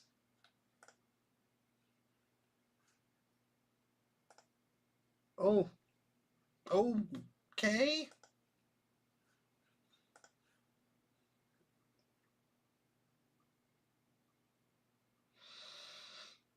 I don't know if you move the what the hell are you supposed to click? You click on something and the game ends. What the? I like it has a Quadro 950 there. This is a great line art. Tools, objects. You click anywhere. You click anywhere and the game ends. What the hell is this? It's a HyperCard thing, I'm sure. It's just like a little game. But, like, if I click play and then click on this, it just says game over.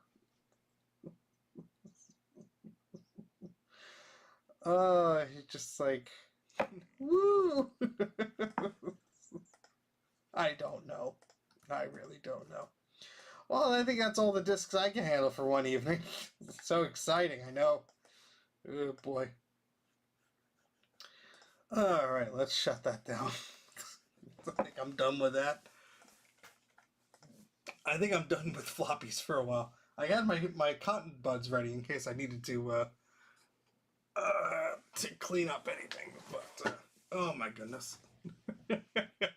Yeah, the darn button.